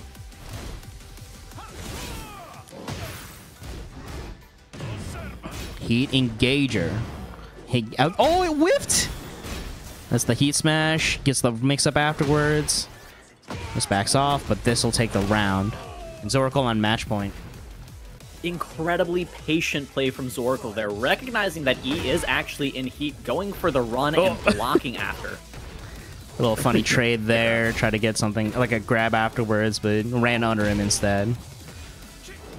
Oh, the Jaguar step beat up the wake up low. And that'll be it for Zoracle. Or, yeah. Zoracle getting the dub.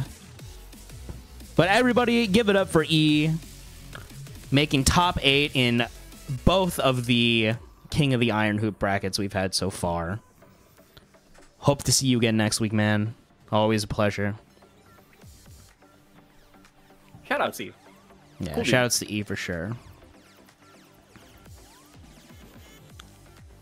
Zoracle, though, I really enjoy Zoracle's patience, and he's so on point with the punishes as well. I think that the Claudio down forward 2 can be a little bit difficult to see in the moment because it is a relatively fast button, and it is only -13. Like, yes, the pose that he strikes is kind of pretty easy to recognize, but it can still be a little bit difficult to punish. But Zoracle punishing it with back 1-2, the perfect punish, literally every single time that E did it. Very, very on-point gameplay from Zoracle. Never before have I been so glad to have taken care of this beforehand, because we have Wiggumz in top 8. Wiggumz playing on PS5, fucking it up for everybody. Well, no, not everybody, but fucking it up for me. But at least I made sure to get him as a friend so I can add him on stream. Yeah, I remember in the last week you were like, "Oh yeah, is anybody here PS5 or like Xbox player?" Just, you know, just checking, just making sure. It's so E unfortunately going to be gone for the next month. E will be flying to Malaysia, going back sick. and handling some business there, standing on business there. But we'll hope to see you back when you return.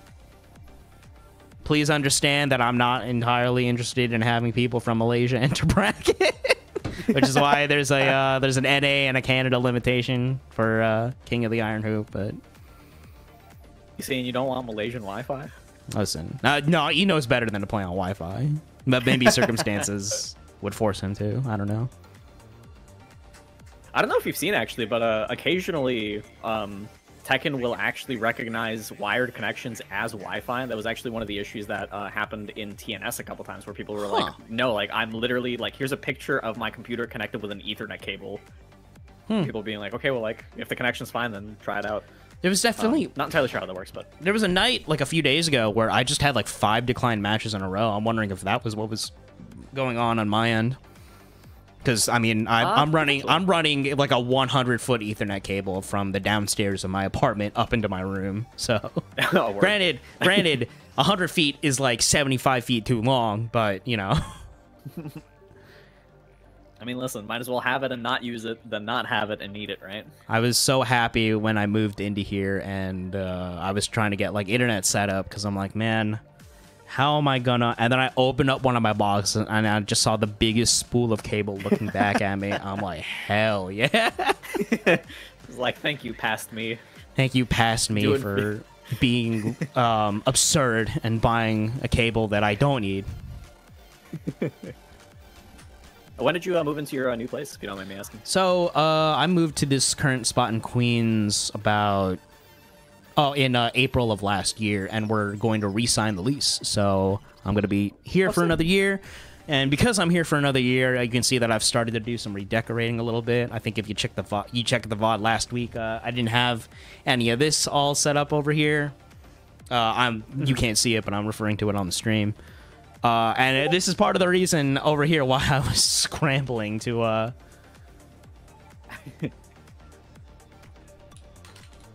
What's the guitar in the background, if you don't mind me asking? It's an Ibanez Blue Metal Chameleon. I forgot what the model number is. It's an Ibanez Geo, which is their budget line. Oh, sick, yeah. Is that a hardtail or is that a floating bridge? 1 second. Yeah, no worries. Little known fact about me as well, I was actually originally a classical concert guitar player. Okay, I gotta pick your brain about that though, because I've been trying to learn for like 2 years. I'm on again, off again, and I practice in sprints, but I've never really like. I'm still like amateur level. So, I think last month before I fell off again, just due to life stuff, I was trying to learn Misery Business by Paramore. So. Oh, sick! Yeah. That tune is tight. Big fan. Yeah. And then in the back there, you can also see the Empress, the stick version, and then below that is the Combo Breaker Empress. So. Oh, sick. Yeah. I figured if I'm gonna be in the business of streaming on a webcam, I gotta make my bed and I gotta have cool stuff in the background to show off. So. Hell yeah. That's the one of the hooks, right? People are like, oh, I wonder what that is. Yeah. But yeah, I mean, I got into trying to play the guitar because of, and I guess trying to get good at fighting games, you know, mid-pandemic, and I'm just like, well, I've got a lot of free time, let me try to pick up some new hobbies. So, sick, started watching all those Instagram bedroom guitarists and got inspired, so now. Little Ichkanito, actually. Yeah, of course, so, you already know. You know, a little Tim Henson, a little Ichkanito, a little Manuel Gardner Fernandez, you already know the vibes. Oh, I got to see them live at Webster Hall actually last year. Wait, which one? Polyphia and I forget his name. You just said it. Unprocessed. Yeah, Unprocessed. I also saw them in Jersey recently, or within the last year. That was tight. We are getting our. What is it? I really should have. I forgot to do this beforehand. We're getting Wiggumz versus JayFlip. JayFlip we've seen earlier. Wiggumz I don't believe had the chance to be on stream last week, but a strong player in his own right. Now is the time, and just as you say that, Wiggumz able to get the I forget the name of the move, unfortunately. The Arc Blast, I believe it's called. Wiggumz definitely one of Lars's strongest soldiers, trying to fight back every claim that this character is lame with a cry of "he's cool though, he's so lame." He wraps back around to being cool, which definitely works for some characters. I don't know if it works for this guy though. But JayFlip with the Jill Valentine custom out here, round 3, about to make it a quick 3-0. Let's see if Wiggumz can make the adjustment. It's a power crush. I also appreciate that both players opting for the Ravens flying next to them as they fight. Now, those guns are a high, but it can be hard to get the recognition that they're going to be coming out in time. Yeah, good break on the throw by JayFlip, but the counter hit. Yeah, just wake up 3. No tech on the ground to hit either. Put it a 1 HP scenario. Both players now with 1 health. I believe Wiggumz pressed the button. Getting clipped by the Panic Rage Art. JayFlip able to close out game 1. And JayFlip's Nina is pretty sick, I'm not gonna lie. Yeah, it's doing real well here. Clean. Yeah, I might need to start taking notes here for sure. always happy to see more Nina players. I'll tell you what. It appeals to me. It appeals to me, and it makes me want to put you on stream more. Keeping an eye out for the homies. Let it be said that I'm a biased person. Okay, like I'm not gonna. I'll keep it a bug. I'm a biased human being. Get ready for the next battle. We're gonna go ahead and get into our game 2 here, though. Yeah, Elegant Palace. Motherfuckers just be. What's up? Oh, I was just gonna say, I don't know if you've seen the tweet that was like, it was a League combo called the House Tour from the Owner that breaks both the walls. That was that's a funny ass name for a combo. You can get 2 wall breaks in a combo on the stage. Ooh, okay. The first wall break is a hard wall break, so you need 2 breaks technically. You need like a wall splat and then another wall splat. Ah, I see. Going into the chain throw, the third hit is broken out. You take a little bit of damage for getting that break successfully. Good duck on the grab after the heat engager. And the low will close out. What is this outfit? What do we got going on now? Are you just Avril Lavigne? Power? Yeah. Oh, maybe. I'm not sure actually. I think power would make more sense. Hard to tell. Yeah.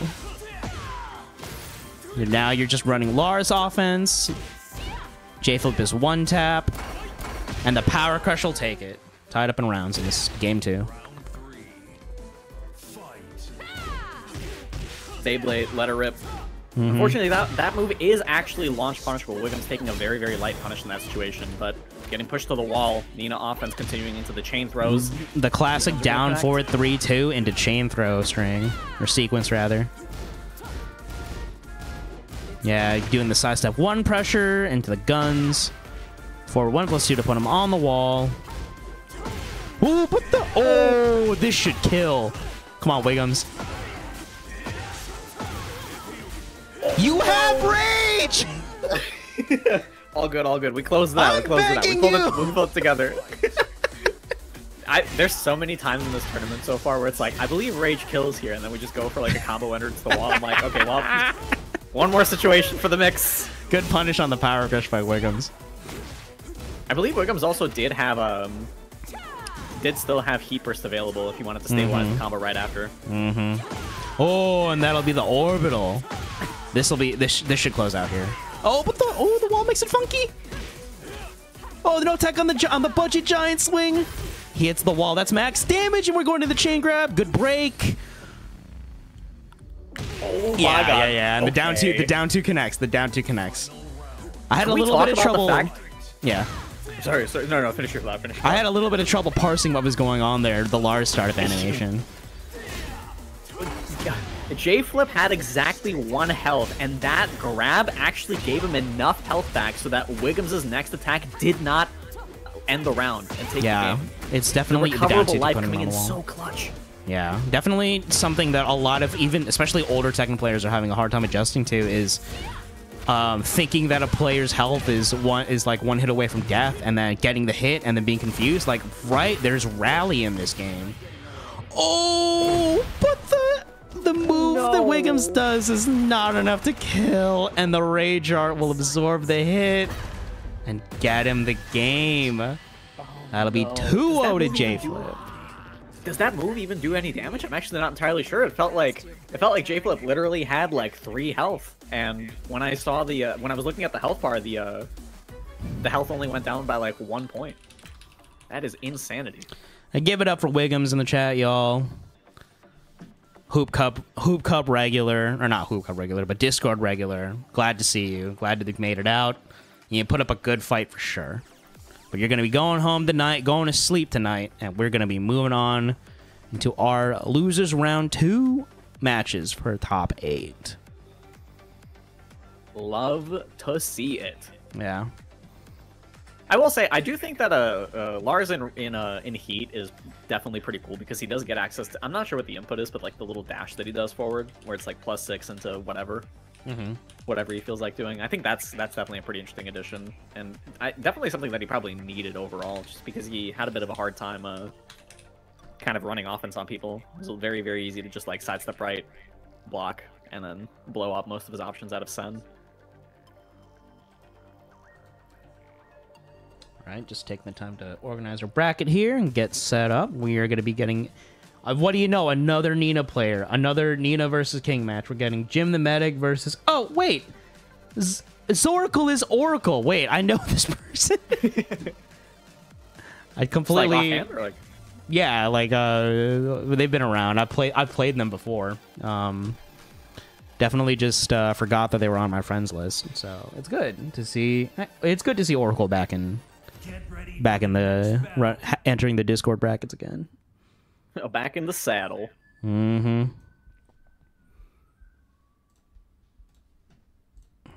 transition here. We got Round 1. Fight. The Gladiator stage. I don't know about you, but I'm actually a very big fan of this stage. I think the stage is pretty good too. I think the music is pretty good. I was confused on why the stage was enormous, and then I saw like, right, Heat Dash exists in this game. But honestly, I don't think Nina even particularly needs it. I think Nina's ability for wall carry in this game is so cracked that she can kind of get to the wall off of a launcher at round start. Oh my god, and the sick duck jab there. Oh, the wall standing too! Yeah, going to the hard combo. And then, what is it, the power geyser. Tornado doesn't land. Yeah, it's ever so slightly off axis, so the last hit for the tornado actually does not connect there. I know I personally have a hard time getting that combo off for sure. It can definitely be hard. The down back 2 is a little bit of a tight timing after the down forward 3-2 for sure. But it's so cool though. I understand why Jim loves going for it, because I do the same shit. Oh, the orbital gets hit out by the king, like moonsault or whatever it is. Yeah, the side step forward, evading the king jabs. Jim the Medic going from half health straight back to 3/4 health. Going into the 1+2 route to get the easy, getting the easy chain throw route into the 4-4-3 for guaranteed damage. We go on into round 3. It can definitely be a little bit difficult to keep in mind the recoverable health, because Jim the Medic was literally like just below half health, gets one heat engager, and then suddenly he's almost back to full, and you're like, okay. Oh, sidestep 4-2, just a strong, like, sequence of moves that Nina has out of sidestep. It's so strong. Like, the sidestep 4 is really fast. When the 2 lands, you get a good reward on the hit. Going into round 4, though. Yeah, sidesteps the king. I think that's the down forward 1. Jumps back and avoids the ice pick. I'm a big fan of these jumps. I think that's pretty sick. There's been a lot of funny. Oh, it floats, but no combo afterwards.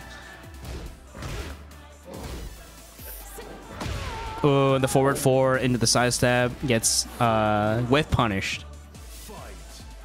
By the down forward 1. Yeah, going straight for the chain grab. Are we going to see another King's Bridge? And we are going to see another King's Bridge. This is going to do about half health. Jim the Medic set up in a not great position after this throw for Oki, especially. Wipe the floor, gets the 4-4-3 afterwards.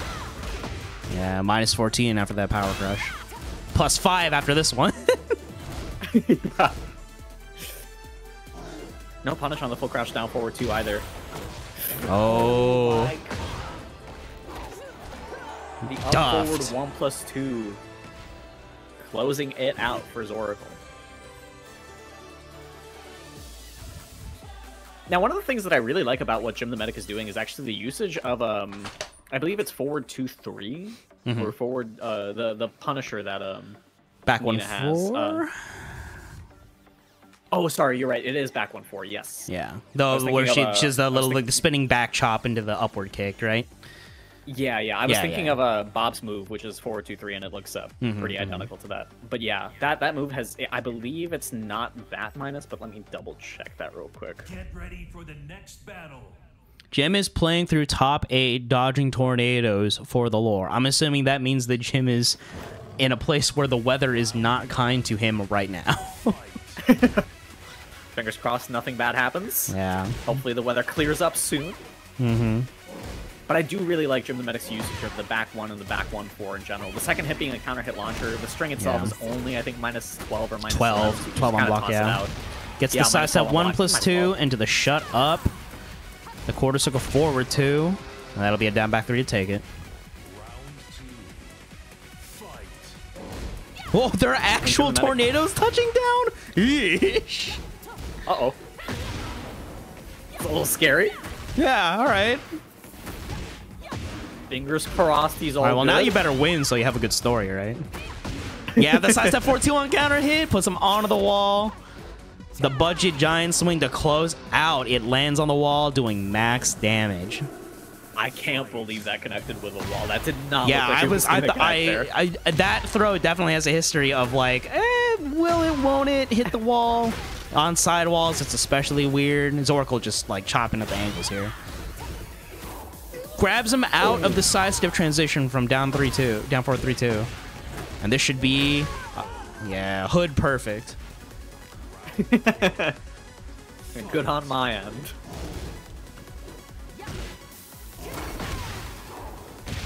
Oh, and yeah, that power crush is also a little difficult to deal with because of that setup specifically. Oh, the wall standing 2 connects. Interrupts whatever Zoracle was going for.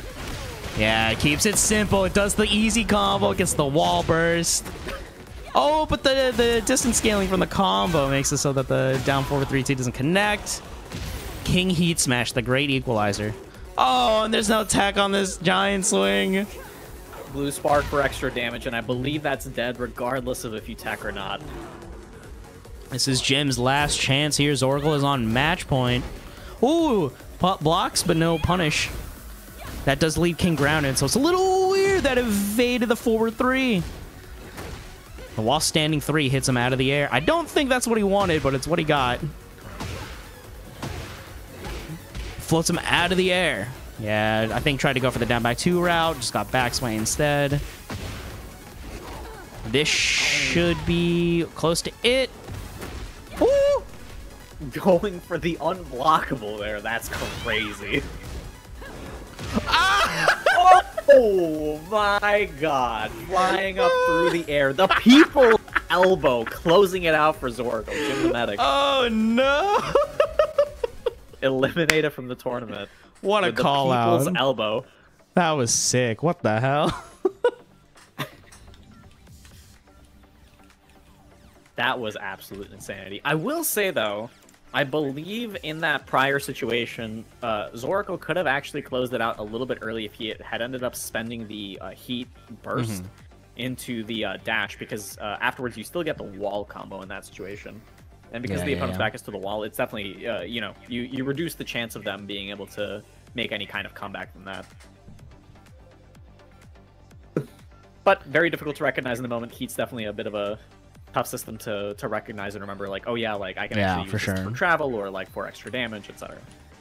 But give it up for Jim the medic, the homie, apparently dealing with tornadoes. He's like, he's doing Hayashida step to evade tornadoes IRL right now. So I guess, like, hope you're safe, big guy, out in 5th, but showing up out here again for the King of the Iron Hoop. Real glad to have you, and hopefully we'll see you next week. We are going on to our other side of the loser bracket here. We got Hedwyn versus JayFlip. And what didn't you know? Another match with a Nina player.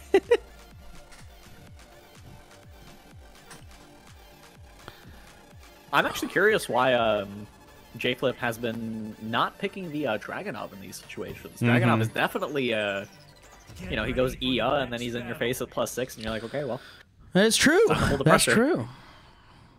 Maybe he's just feeling some type of way. Maybe it really is just appealing to me.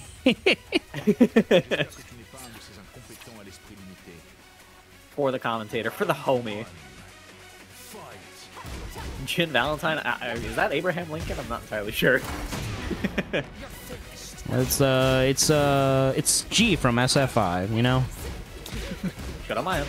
The president of the Earth. That's a heat engager. Whoa! Did you see the evasion by JayFlip there? Damn. Oh my god, yeah. The backdash, the duck, yeah, power crush through the expulsion. Oh my god, JayFlip taking literally 70% of his health from that. Good break on the 1+2 grab. Oh, and the Shining to take it. I don't know if you saw, but when that Power Crush ate the expulsion, that literally, I believe that did like 65 damage. That was like slightly below half health. Yeah. It's like, yeah, you armor through it, but that's a powered up expulsion. That's a victor in heat. It's a whole lot of damahe. Yeah, the wake up low. Yeah, it just heats back. Oh, and that's an unfortunate timing on the forward 1+2. You get expulsed. You'll get expulsed on, I guess. Expulsed on, hell yeah. Like the up forward 2-1 rock, no punish off of it. Heat engager. Ooh, I love the movement there. Going for the 1+2 into sidestep power crush. Very, very smart decision there to avoid the retaliation from JayFlip. Both players just now playing really compact here. You see a lot of jab strings. Yeah, just jabbing down forward 2, going for a grab this time. Oh yeah, interrupts the teleport.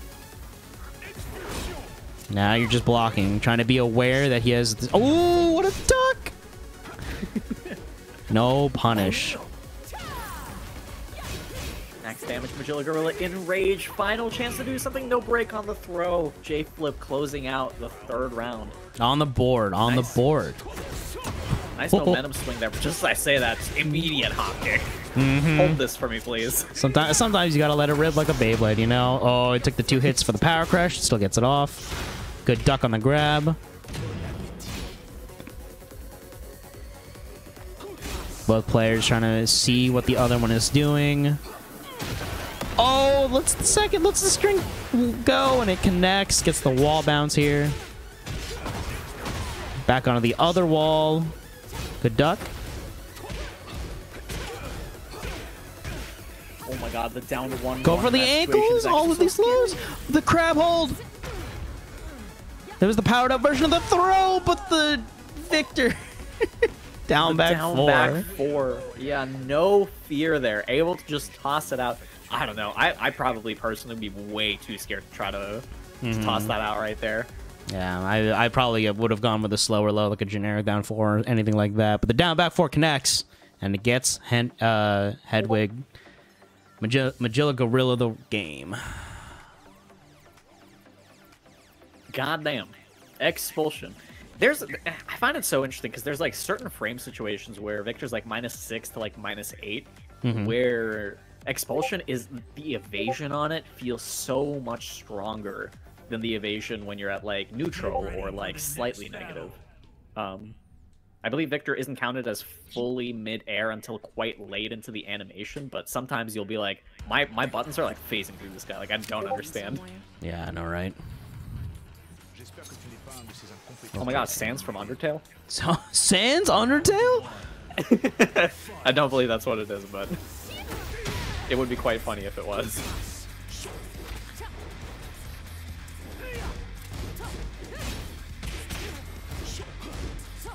Oh. Yeah, letting the 2-down 2-2 rip. No punish off of it. Sidesteps the jab, going into the 2-string. Power crush in return. I do like how active JayFlip is on defense in general. Yeah, for sure.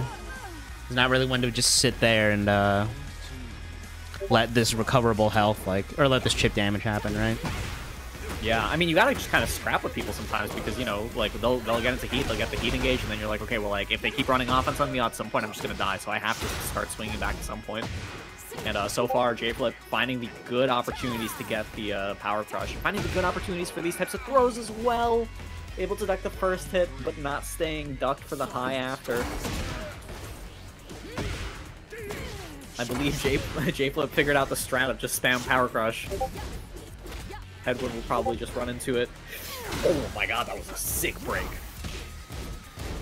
I have not seen that animation in so long.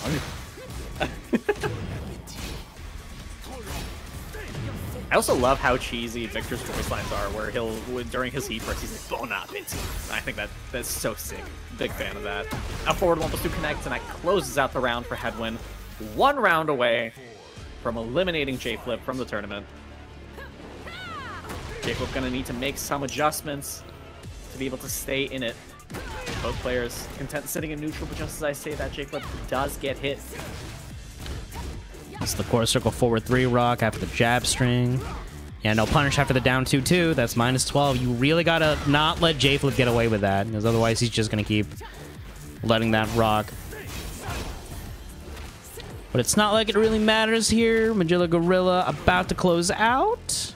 Oh, but the throw gets back some recoverable life, but the heat smash to take it. The Beyblade. Fake stance transition immediately into the low heat smash. I believe one of the highest, if not the highest, damage low heat smash in the game. I believe also the longest range one, but launch punishable on block. Hedwyn able to find a good placement for the heat smash. Able to close that game too. Very clean. Yeah. And that'll be it for the run of JayFlip. Give it up, though. Big ups to a fellow Nina player. Appreciate you coming through. Hope to see you again next time. You fought well. You fought well. Nina gaming for sure, dude. We are now going into our winner side of the bracket. We're going into winners finals. And to the nature of this tournament, this is a race to 3. We are running this first to 3. So grab your water, lock in. Thanks JayFlip for following. Appreciate you, homie. About a lock in. Lock it in. Get your hydration on. Get your gamer lean on. Lean in a little bit forward. You got to take it serious. Closer to the screen. Thanks, Hedwyn, for the follow. Appreciate you. Hey, JayFlip, you did great. Good work. Yeah, very, very well played.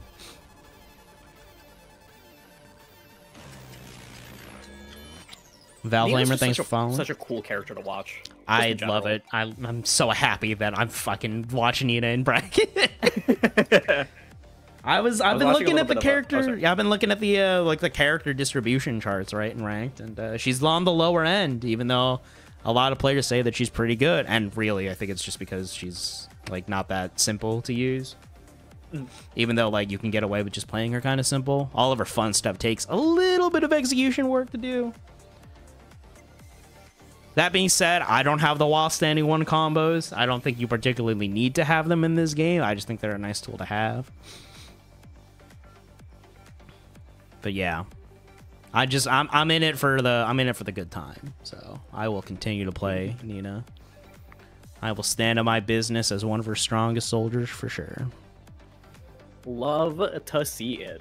I don't know if you got a chance to catch Sonic Fox playing Nina a little bit on some of the Sonic Fox actually inspired me to learn some of the bombos. I saw the Twitter clip where they two-touched someone on Yakushima, and I'm like, oh my god, yeah.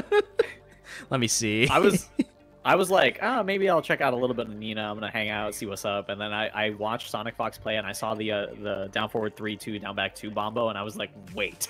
I was like, I gotta learn that. That looks sick. Imagine getting almost all the way to the wall on Yakushima off of one combo at round start. It's a little brazy.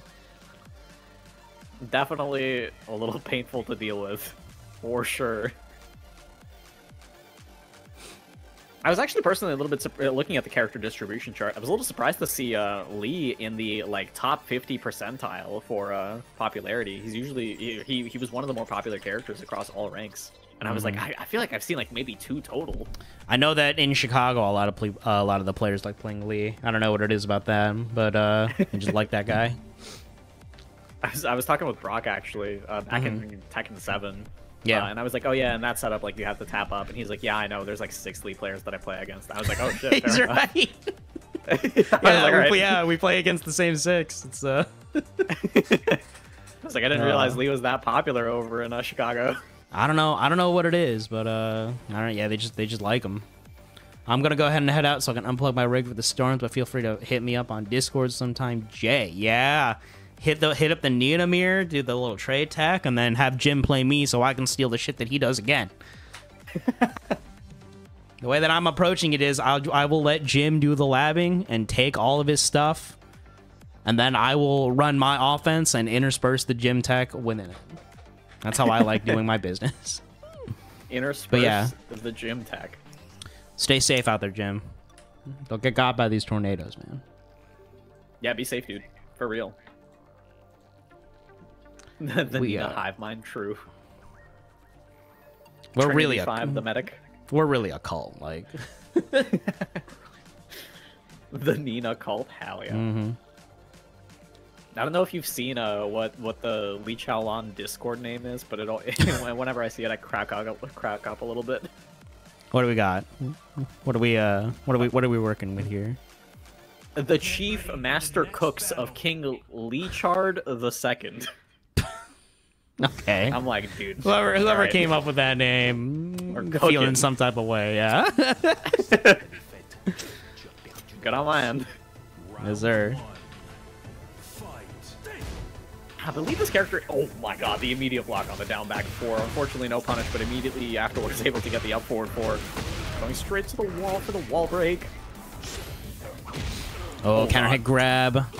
Hitting me in the goddamn face.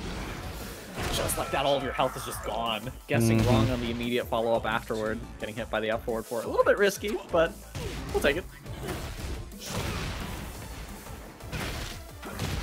Oh, shot.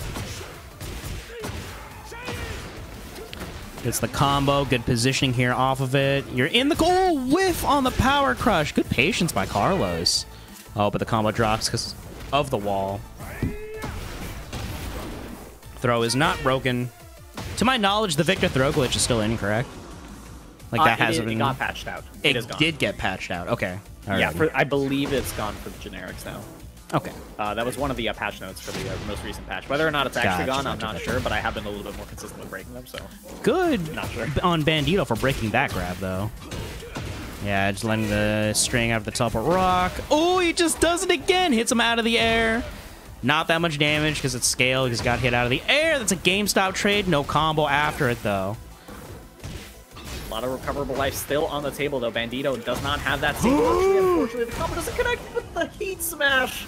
Closing it out immediately. It's gotta feel real bad, I'll be honest. You whip the combo after the trade there. You get hit with the heat smash. That can't feel good, but you gotta shake your mind off of it. And yeah, you gotta get the round start launcher into the dunk. And we move on into round 4 here. Bandito's timings so far have been so good. Yeah, couple unfortunate trades here and there, but the timings on the 4-4 neutral 2 are so good. No punish on the minus 15 on the string. The heat burst hit him grounded, but he went for a jump jab. They definitely a misinput afterwards, right? The gunshot breaks the well? I didn't even realize that. I figured that was what he was going for. I'm just surprised that all of the hits of that string didn't connect to the wall. But I mean, Yeah. Victor's got a gun. It'll hit eventually, right? And that'll be the first game for Carlos after dark. Now, something to note, when both players get the opponent to low health, they do tend to kind of throw out some riskier options, but it's important to remember that when your opponent is low health, all buttons are of equal value. You don't need to be tossing out like the minus 15, minus 20, minus 23 stuff. If they're at 1 health, like the down forward 1 will do the same thing as doing, you know, up forward 4 or something like that. I know that a little bit hard to remember that, but I know that I definitely have that issue where I have them on pixel health, and I'm like, what if I just did launch punishable launcher right now? yeah. And then again, then it blocks, and I lose the round. Like, what if I was the cool guy? And it's like, no, you're just a dummy. You're not him. You're not Himothy. Not yet, but soon. Soon the timings are going to be absolutely insane. That's me with Lee as well. Sometimes I'll be like, what if I just did the mist trap unblockable? And then they duck it and launch me. I'm like, okay, well, probably shouldn't have done that. All right. They're not out of it just yet. But Carlos putting the fuck on him in this round 1. Oh, my good lord. The oppression session. Jesus. Oh, my God.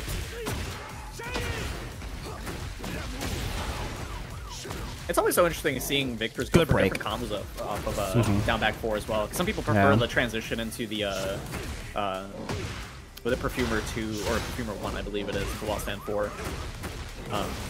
Carlos tending to prefer the forward 2 route instead.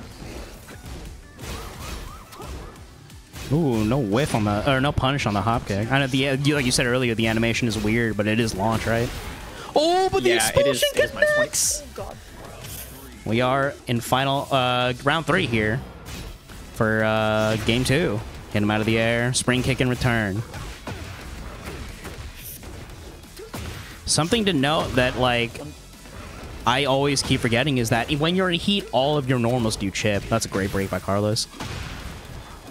Yeah, it's, you know, some characters definitely use that more than others. I was just saying that heat is a bit of a menace because while every wall run 3-2, you're like, oh god. And Alyssa as well, she'll do chainsaws and you're like, okay, well, that was like 40% of my health for blocking 2 moves. Yep.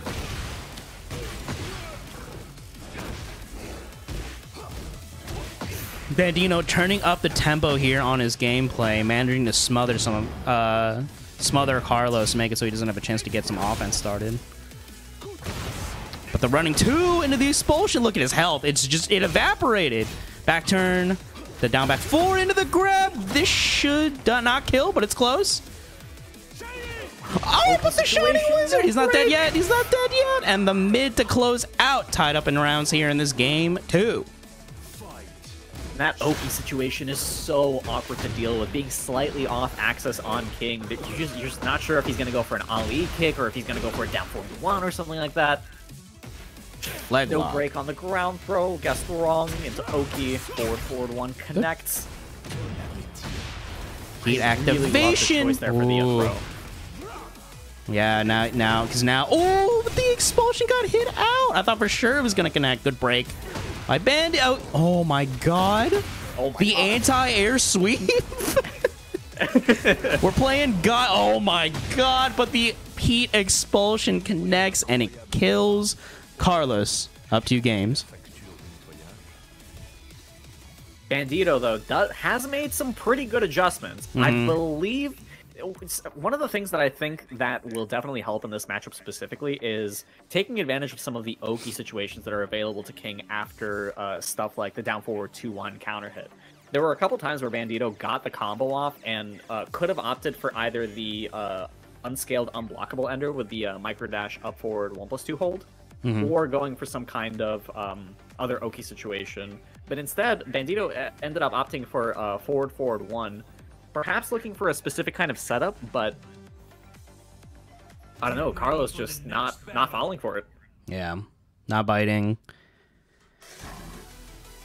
And I think able to stay composed. Yeah, just able to stay composed and just keep the head straight on while you're running your offense.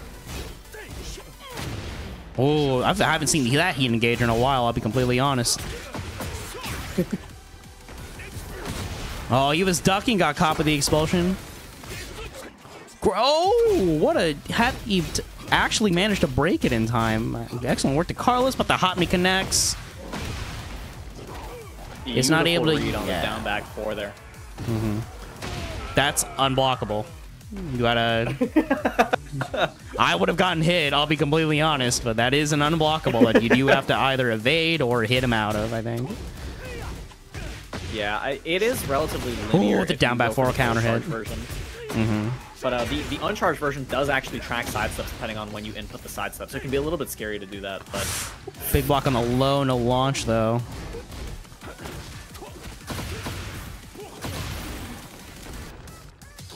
Let's see what Carlos does for breakfast. Single back He's in EI stance. Gunshot. Big whiff. Just gets back thrown. The down back 4 connects, not a counter hit. Just keeping some pressure going. Oh, counter hit on the sweep low. But the whiff punish to close out. Sick power crush as well. I believe in that counter hit situation, King does actually get a guaranteed ground throw. But it can be a little bit hard to recognize that and run up and do it if you're not too familiar with this situation.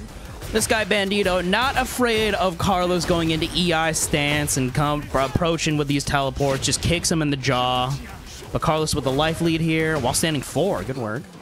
Good break by Carlos. Oh, but the expulsion once again. Bandito's done this a few times. He's hit the expulsion out of the air. Whether it's intentionally or just by the nature of King's high strings. But it's been working out for him in that regard. That sucks. Oh my god. That was insanity. And Carlos on match point here. The down back 4 counter hit to start it off. Now that situation is exactly what I was talking about earlier, where like if the Victor player is like -6-ish, the expulsion will evade stuff that you're like, I literally don't understand how, because usually the heat burst will connect on an airborne hit and ground them, but that time just evading it completely. Good break on the giant swing. Giant swing. Oh, the running 2 to close out. That'll be it. That'll be it for the winner's final set. Carlos 3, Bandito 0. Bandito falling to loser's finals. We'll be waiting there. We're going to go ahead and drop on down to the loser side of the bracket. But we are going to loser semis now, folks. And Carlos in that situation, it's so fascinating seeing Carlos do like so many stance transitions and stance shenanigans and tossing out like a bunch of hop kicks and stuff like that, playing around with slightly minus to slightly plus with like side steps, throwing out the power crush, and then right at the end, in the last few seconds of that game, does literally the Victor thing where you just run up and you wall running to them. And Bandito just getting caught off guard there. Nobody expects you to do like the most normal thing after doing so much, after so many shenanigans. Yeah. Well, that's what's important about rotating your options, right? You gotta make it so that sometimes when you do the mundane thing, it just surprises the hell out of them. Yeah, absolutely. It reminds me of the case set, I think it is, where it was like 2DRC, run up wild throw, and then right at the end you just like slight walk up, just regular ground. Yeah. Like, all right, well. Oh, I love that. I love watching Sajam go back and watch that match. Oh, it's so good. Oh, it's so good. Yeah, the 2DRC is so fucked up. My favorite part is just the commentators in the background being like, why? Why would you do that? powerful. It's a powerful moment. That's like a one of those like that's one of those like Yakuza revelation moments, is seeing somebody do some bullshit like that, right? Yeah. Like you look at it, you say that's rad, and then you unlock a new fighting style called the Kosoru. Yeah. So entertaining, inspirational, honestly. Honestly, playing, like, yeah. such a shithead. Yeah, like the amount of like the game sense and the knowledge you have to have in order to be able to play like a shithead that effectively is insane. Absolutely, very, very familiar with the game at that point. Just we say that Zoracle already down to half health. By the way, this is another King Victor match. Yeah, seen a lot of it tonight. A lot of King, a lot of Nina, a lot of Victor. I mean, hey, characters are popular, two of those characters are popular for sure. Yeah. Ducks the shot, or at least sidesteps it, but the heat engager goes low. Sick up forward 4, not opting for the floor break there, where the while running 2+4 Ender, the Shining Wizard. Nice break. Yeah, breaks the second part of that sequence. Oh, he just shot out of the air. We're playing Devil May Cry, boys. Smoking sick style. Yes, sir. Smoking sick jab string to get the round. We are going into round 3 here. Yeah, good punish. Hit him grounded. I gotta remember the gun anti-air. That is so funny. This is gonna break the floor for a full such combo. However, the angle is awkward. Yeah, this bat is like a head up, face away, or whatever it's called. Definitely strange. No. You're working on a perfect here. That'll do it. 13 golden letters. Game 1 to Magilla Gorilla. The 57 golden letters coming out of the up 1+2 expulsion. That combo ender actually, because of the fact that it dropped, I believe Zoracle just didn't expect it, tried to mash, and mashed into the EI 122, which is actually launch punishable on block. I believe Hedwyn had input that string completely and was already fully committed to it. Definitely a little bit difficult to recognize, especially in those like kind of back turn combo situations. Yeah, for sure. And as a reminder, this is a 1st to 2. This is losers semifinals. Not top 3 just yet. The loser of this will be going home in 4th place. A strong opponent, but not just outside that podium, right? But we are going into potentially the last chance here. That Victor costume is so sick. It is really sick. But the last chance. Connery? I hope so, man. Power Crush is the Power Crush. You despise to see it, honestly. And the wall running 2 for immediate pressure afterwards. Victor still in heat. Gonna be taking some recoverable life here, but not out of it. Will not be able to heal back with any kind of heat engaged shenanigans, but able to block, able to punish. Very, very nice presence of mind there from Hedwyn. Unfortunately, getting clipped by the counter hit forward neutral 2, getting hit again, closing out the round. That button is so good, dude. That button is so good. The round start down back 4 connects, but no counter hit. Tombstone.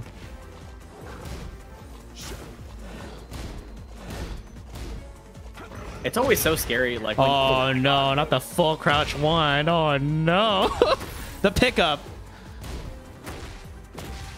Just spring, just hop knees the spring kick, and that's a quick 2 rounds for Oracle. Oracle fighting back, finding those adjustments. Unfortunately getting clipped by the up forward 4 here, but not that big of a deal. Oh, good stab, good stab. That is... I'm actually not entirely sure what King's punishment would be for that, because that is -16. The heat burst, hitting him in the air, it knocks him to the ground in bound state. The heat activation. Oh! That was sick. Just gripped up. Yes, sir. Oh, but the Victor strings chipping away at the life, and the Power Crush to take it. That was tight. Somebody clip that shit. Once again, Power Crush on the Power Crush. And the mileage that Hedwyn is getting from the forward 1+2. Absolutely, absolutely. Good back. Just be patient. Let the Hopney whiff and then punish with your own move. Oh, he tried to whip punish the heat burst with the expulsion. I agree with that. Just a little bit too slow. Yeah, okay. And goes low after the king stands up to take it. Oracle's last round here. Either he takes the round to stay alive, or Hedwyn goes home with the dub. Hedwyn so far doing such a beautiful job. Definitely tossing out some -16 moves, but as long as Oracle is not punishing them, they might as well be safe. Yeah. And when everything in Tekken is safe, the game is a whole lot different. Oh, yeah. That's another throw. Oracle's at one tap here, and the overhead, the mid, to close out. That'll be it for Oracle's run in the bracket tonight. Thanks for showing up, homie. Appreciate you coming through. Let's run some games sometimes, man. It's been a hot minute. Now, one of the things that I, by the way, really like from what Hedwyn is doing with the Victor in general is after those types of Ogi situations where the opponent is left in face-up, feet-away positions, Zoracle is not afraid to just transition instantly into Perfumer stance and go for some kind of power mid. So right at the end there, that mid, which did end up killing Zoracle, that mid is actually, I believe, +4 or +5, so you still are able to kind of keep your turn and continue pressure afterwards, knowing that the opponent is a little bit afraid, because those types of situations, like anytime that you are face up, feet away, you are always in risk of dying to some kind of Oki situation. Lee has setups where he does like blazing kick for a full launch. Other characters have situations where if you're holding back, like they'll get like a back throw on you or something like that. Hedwyn having very good recognition there. Yeah. Not afraid to just like keep pressing those mids, keep the advantage, keep the pressure going. Mids really do be like the safest thing that you can do to close it around, right? In most cases, like highs, you get ducked. Lows, you get low parried or blocked. Mids, you're safe mids especially. It's like, okay, I can just run this stagger. I can run this delayed. And then either they try to take their turn back, and I can recognize that, or they'll crack. That's why I love closing out rounds with Nina down forward 1 spam, because it makes me feel good about myself. I mean, it's quite good. Like, you might as well just toss it out, because, you know, it's such a low risk, and your opponent is at such low health. And even if they block the down forward 1, you're generally only going to be -1 and -3 anyway. So you still have a lot of options to play with. So it becomes like, okay, like, even if they block this next down forward 1, like, they're still at 50-50 that's forced right after that. And Nina has... It's just on the opponent to guess right. Nina has, like, follow-ups off of her down forward 1, too, right? She's got, like, down forward 1-2, down forward 1-2, and then you sidestep transition that. Now, in that case, that's not plus, but it's still, like... Well. Yeah, down forward 1-2 jailing, because it's a mid-high string, but the first hit does jail you into the second, so... But we are heading into our losers finals match. Once again, another 1st to 3. And once again, another Victor versus King. This can go one of 2 ways. Either Bandito wins and we get the double Jeopardy King versus Victor. Let me double check that, actually. CarlosAfterDark played Victor, if I remember correctly. So if Bandito wins, we get a double Jeopardy and yet another King versus Victor match. Or if Hedwyn wins, we get another Victor mirror on stream. Yeah.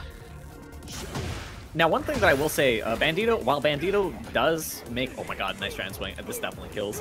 While Bandito does make very good decisions in the neutral, I'm not necessarily a fan of how Bandito is spending the heat, because he is able to get, like, the advantage with the immediate heat entrance with, like, a heat engage or a heat burst of some kind, but then literally the next move is, like, 4-2-1, you spend it into heat dash, and your opponent is still at, like, 70% health, and now you're, like, out of a resource that helps you run your offense. Especially because King... Yeah, wow, what a perfect round to get the round back from Hedwyn.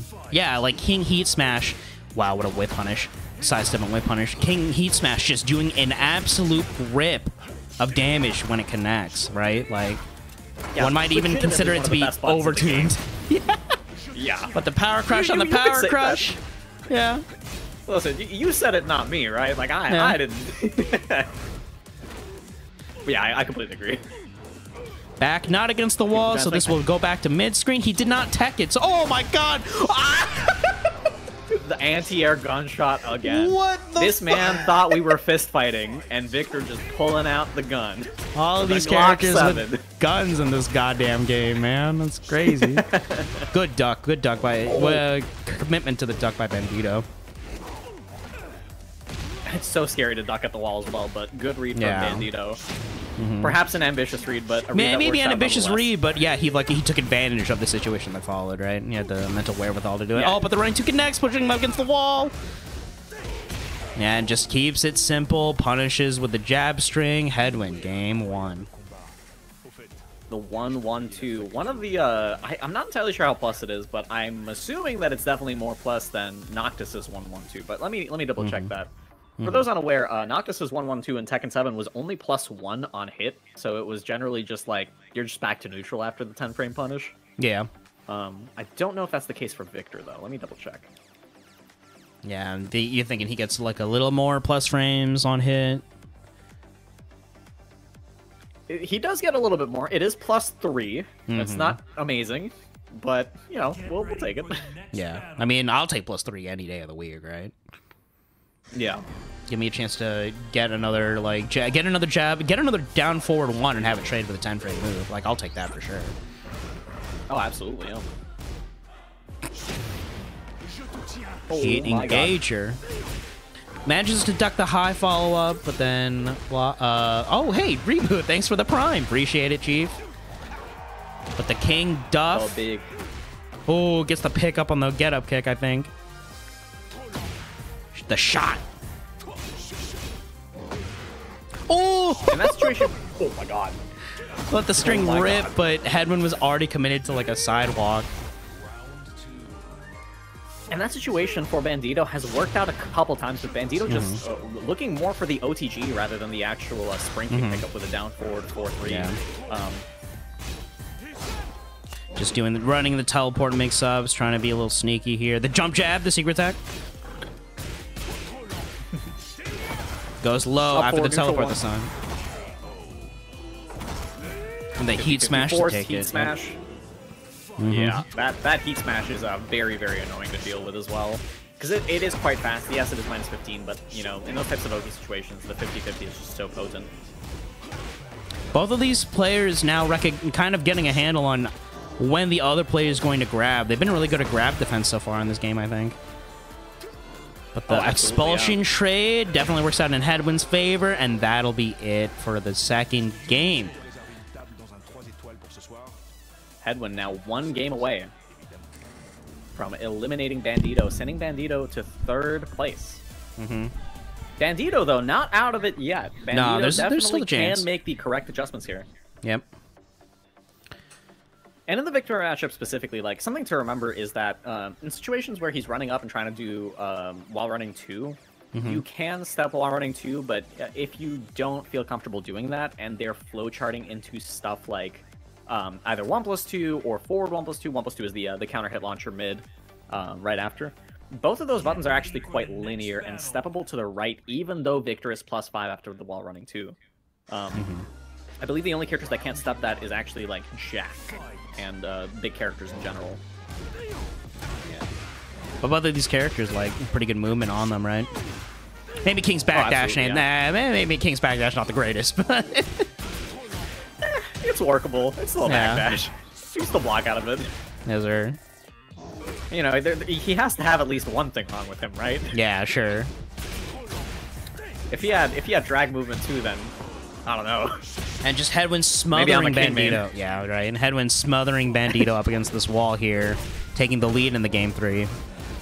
Good block. Ooh, manages to make the jab whiff there, but it realigns with the second one. Counter hit grab.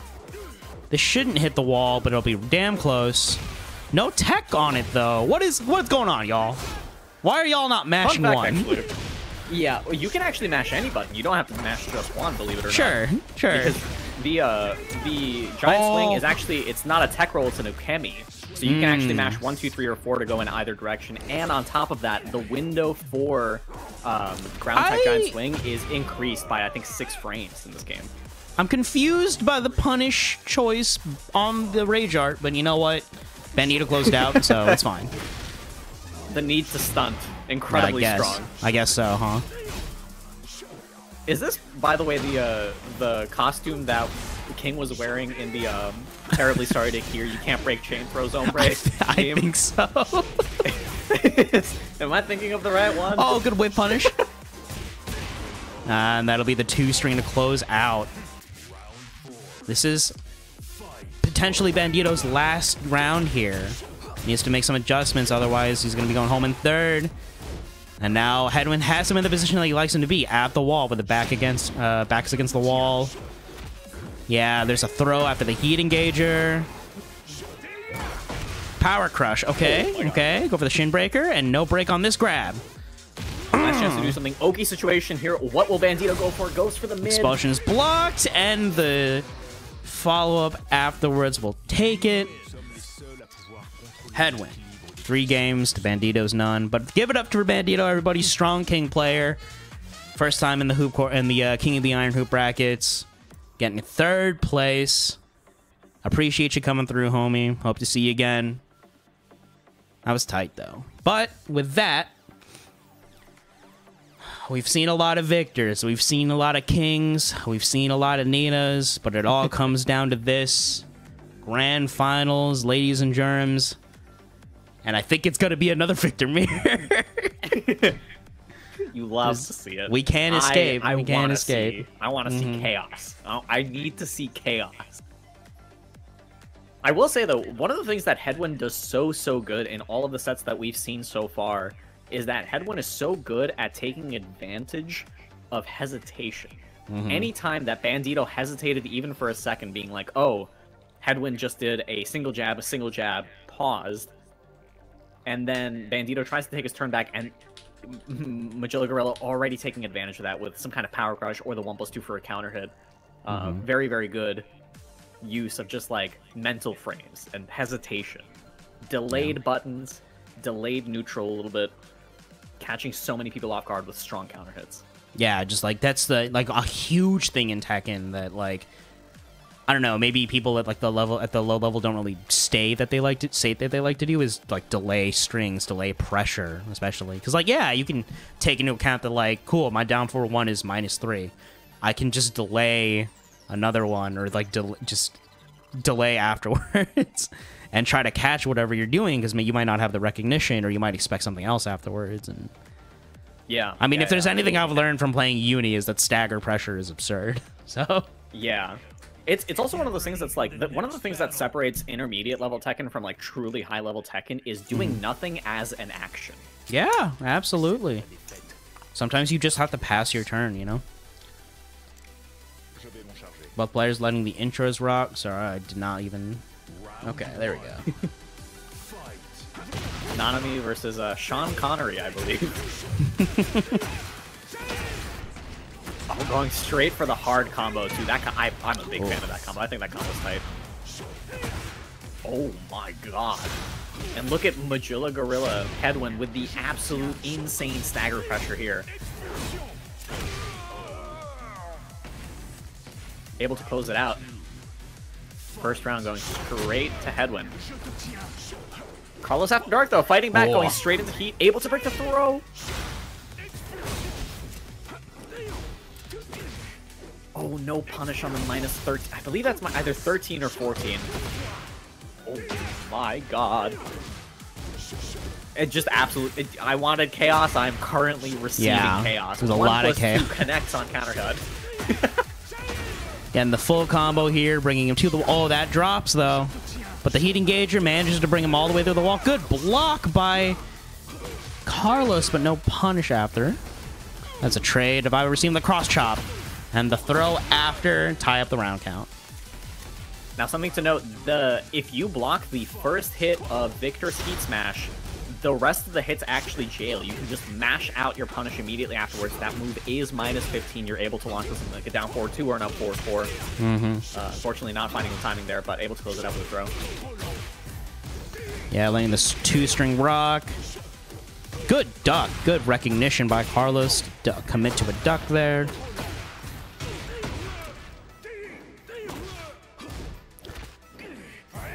Doesn't break the throw. Yes, sir. Oh, he manages to the fake transition, right? That's what that was? Into the mid? I believe so, yes. Yes.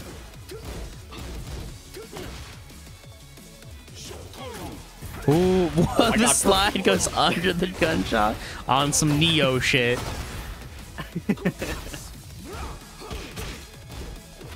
I also love the fact that the hot dog stand in the background kind of interacts when you hit the wall. The guy's like, my cabbages. Yeah.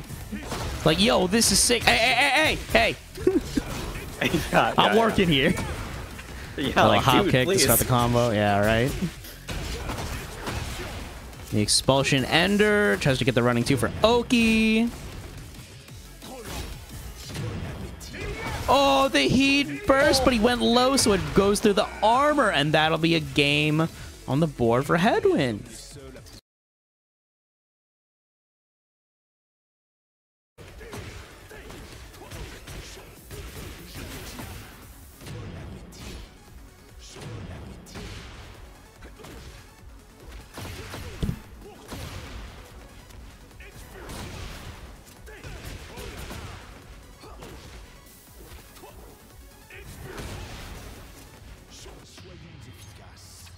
Alright, I restarted the stream. Let me know if that's back, chat.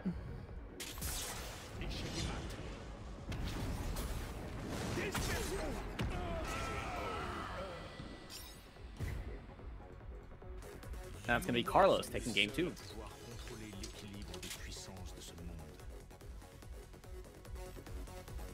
The stream has been resuscitated. Resuscitated, maybe. Let me know if that looks good, okay, chat. This is frustrating. I've never really had to deal with technical difficulties yet. Before. What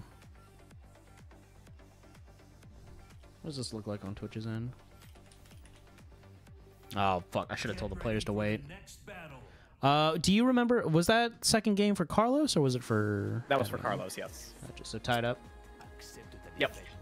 1-1. Yeah, I'm keeping an eye on the games and stuff. You don't have to worry.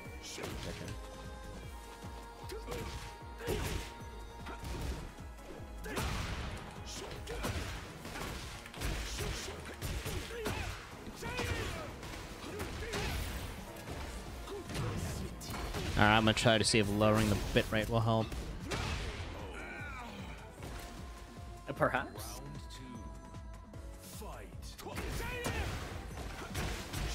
Verizon coming in like, y'all trying to stream? Hell no. I was actually having the same issues with my ISP provider as well, fairly recently.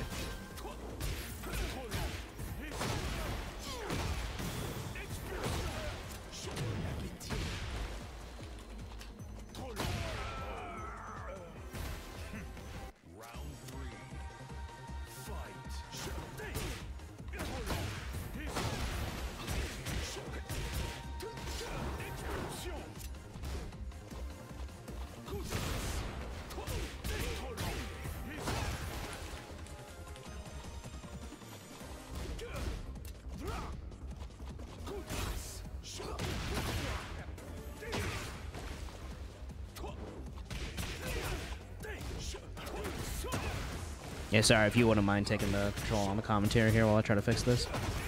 Sure, got you. Now, Magilla Gorilla has been doing an absolutely incredible job of making sure that Carlos is not really playing the game. Even though both players are very familiar about it, Magilla Gorilla, Hedwyn, very, very familiar with the character's options as well. Just as I say that, nice hit there. No break on the 1+2, unfortunately. I believe that kills Enrage, and yes, it does. Carlos staying in it. However, Hedwyn's going to have to fight back. Going to need to take 2 more games to reset the bracket, and then win 3 more after that. But so far, Hedwyn showing a very, very strong understanding of neutral and very strong understanding of Victor counterplay in general. While running 2 connects. Oh my god, both players whiffing. Those types of situations can be so scary. Oh my god, and Carlos just getting hit. Both players with one touch scenario. Hedwyn still in heat.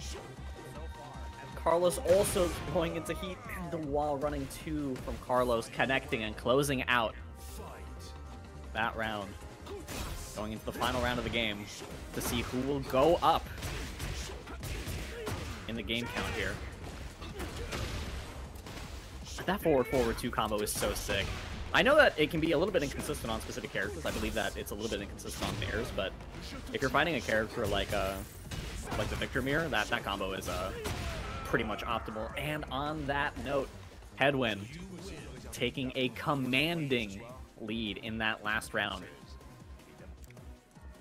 Taking game 3. Up 1 game versus Carlos. Very, very impressive showing, by the way. I'm not entirely sure if Hedwyn had played Tekken 7 or if Hedwyn had just picked up Tekken 8 specifically. But very, very strong showing. Definitely not a Tenryu player, for sure.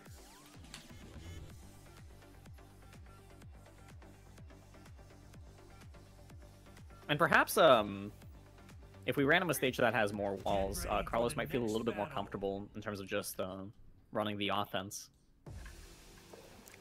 And just as I say that, we get one of the smallest stages in the game at the top. Both players opting to backdash.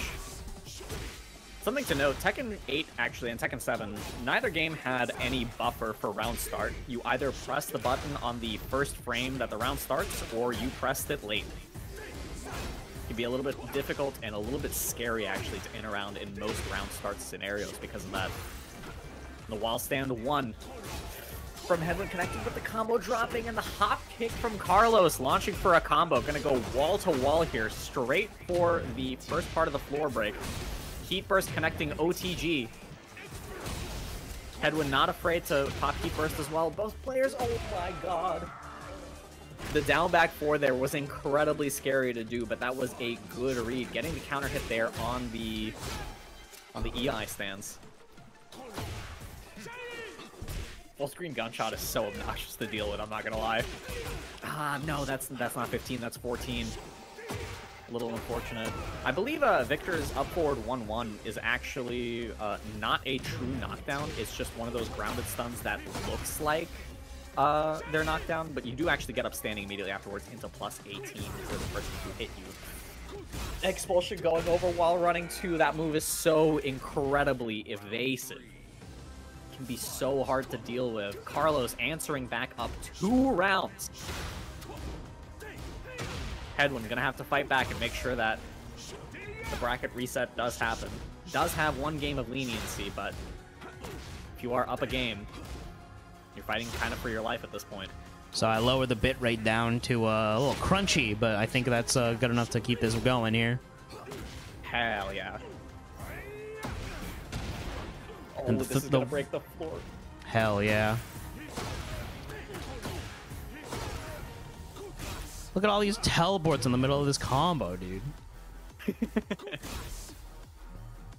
By the way, beautiful adjustment from Carlos. I believe last time Carlos went for the EI 1-2-2, which ended up not connecting. This time opting for the down forward 4-2 into EI 2.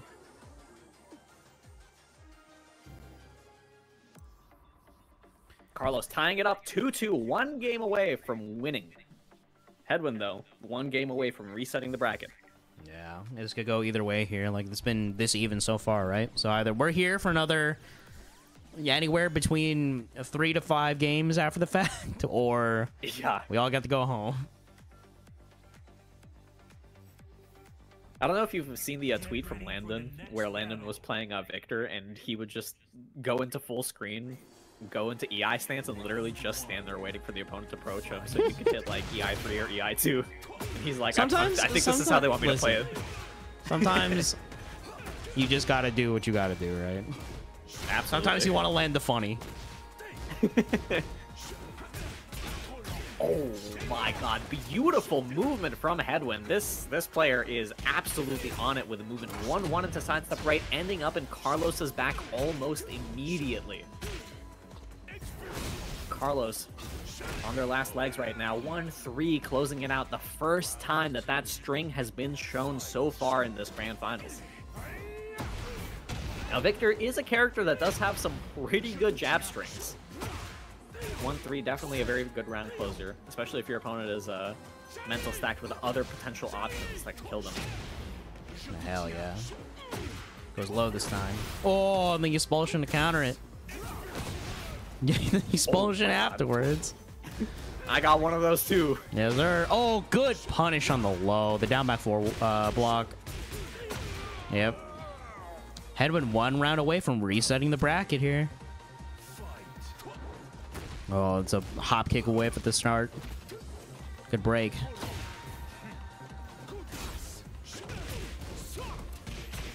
Oh my god, nice. Hedwyn is just, I'm not gonna lie, Hedwyn's neutral game is so clean. Mm-hmm. His understanding of just like movement and when to press.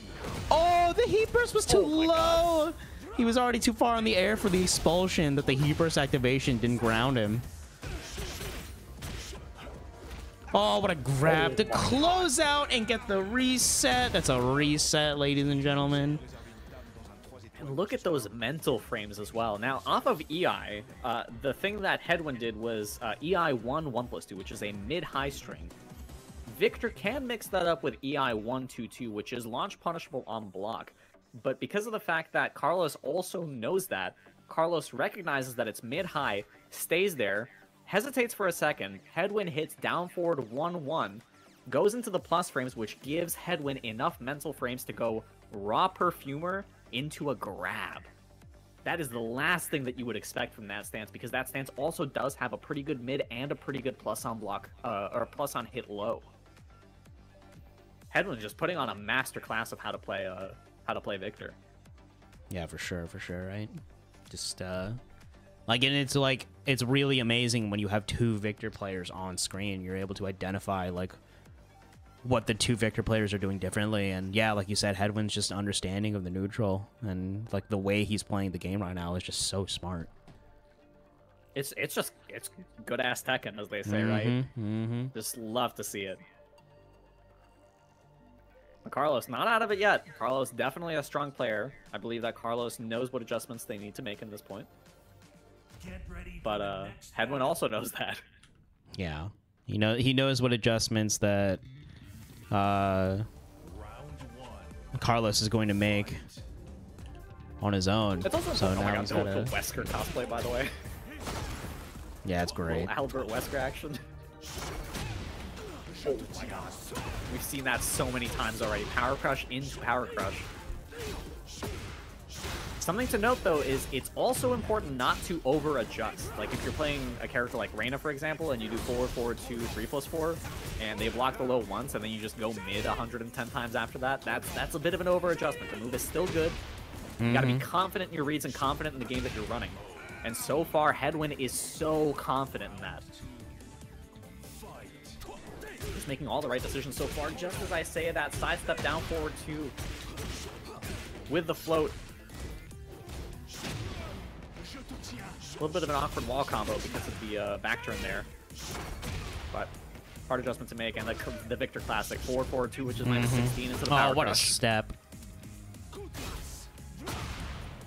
my god. I wonder what Victor gets, actually, to punish the Victor forward, forward 2.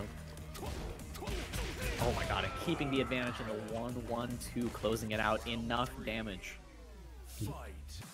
One of the reasons that I believe 1-1-2 is only +3 is because it is one of the higher damage 10 frames in the game. Yes, it doesn't knock down like the Mishima Flash Punch combo, but if it was plus and it did like 26 damage, it would be a little annoying to deal with for sure.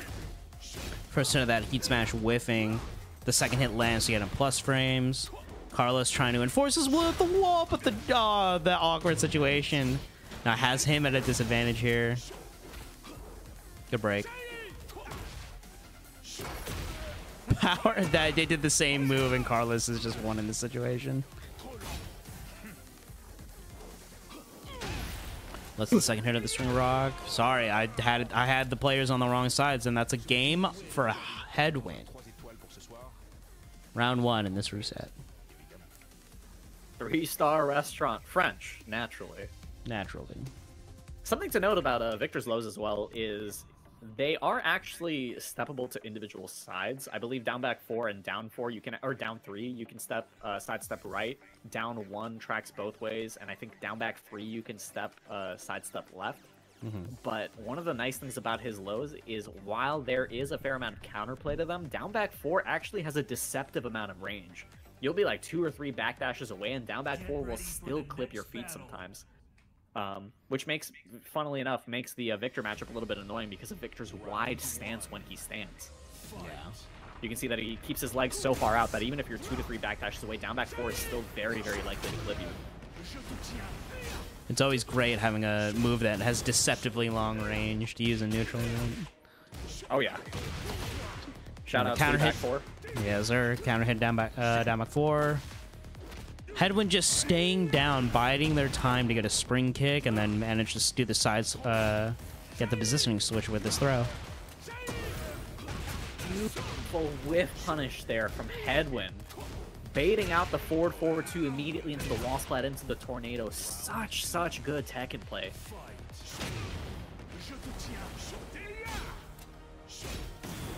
Carlos answering back. Using up all the possible resources immediately. No punish on the -14. But slowly and steadily pushing Hedwyn back towards the wall. Going for the gunshot into eeee. Standing still there for a second. Unfortunately, no punish on the launch punishable mid from either player. Oh, the counter hit launcher there. Carlos just a little bit impatient. The heat burst to get the bound, the heat dash to get the extension. Closing out the round here. Fun fact, actually. After a step on the expulsion. Yeah, right. After the forward 1+2 for, I believe it's back 1+2, maybe forward 1+2. The heat engager mid for Victor. If you use that after a heat burst, up 1+2 is the single highest damage oh my God. combo enter in the game. Yeah, for sure. After heat burst, heat dash, expulsion does, I believe, 32 damage. It is like the highest single hit damage. So much. In the game. Oh my God. It'll end rounds that you're like, wait, what? But that's a quick game 2 here for Hedwyn post reset. This could be a quick 3-0 for Hedwyn here. Carlos having a hard time just dealing. Yeah, sometimes like your own familiarity with the character on defense just isn't quite there. I know that I'd still definitely have trouble defending against some Nina things.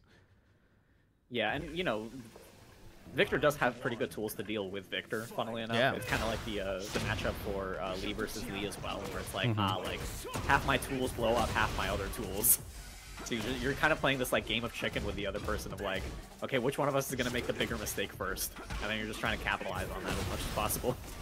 Just as I say that, expulsion blows up the throw attempt from Hedwyn. So round 1 on the board. Round 1 on the board for Carlos.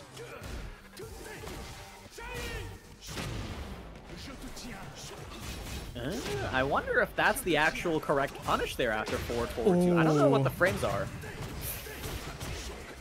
Yeah. Block on the down back 4. Gets the full combo into the floor break.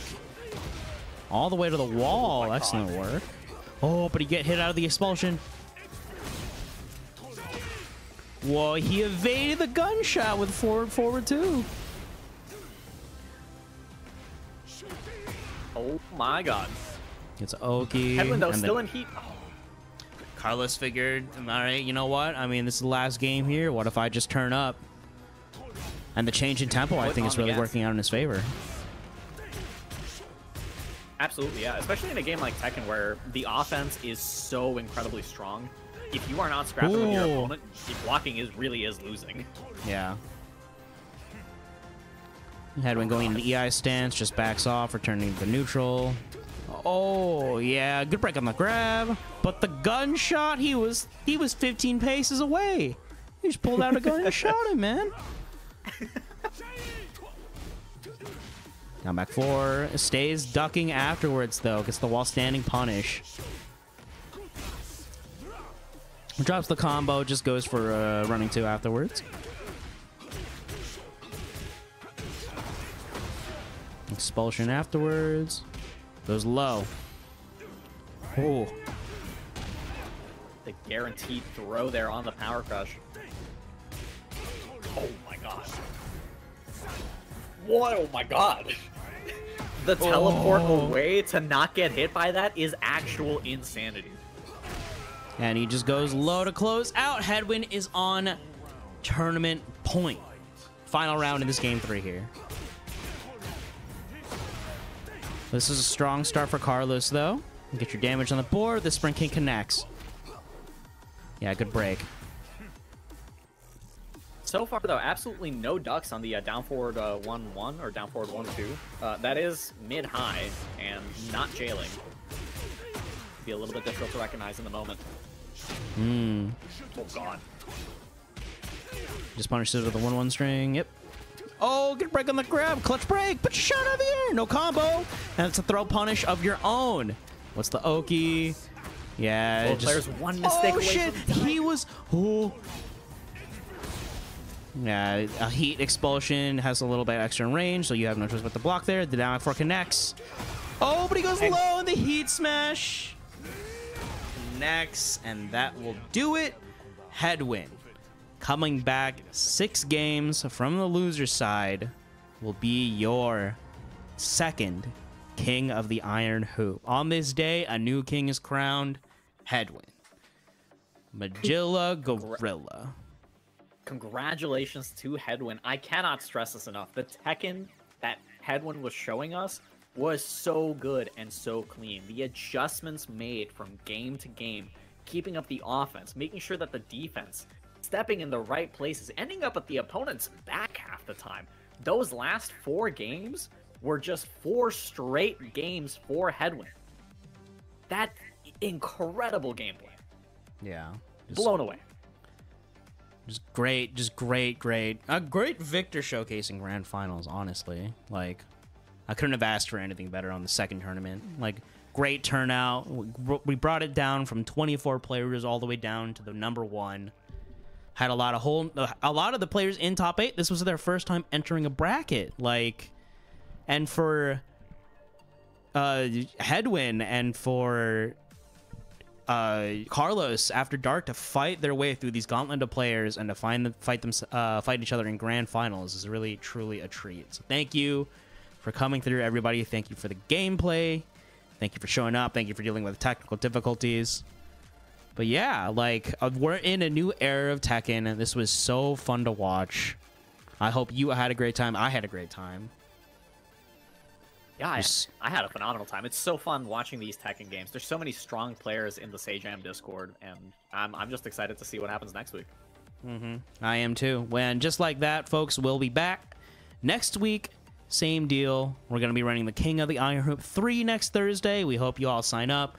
And as a reminder, on Tuesdays, we have Weeb Cup. It's going to be our Strive Weekly. It's still been going on, still been going strong. We've got a whole host of strong players coming through.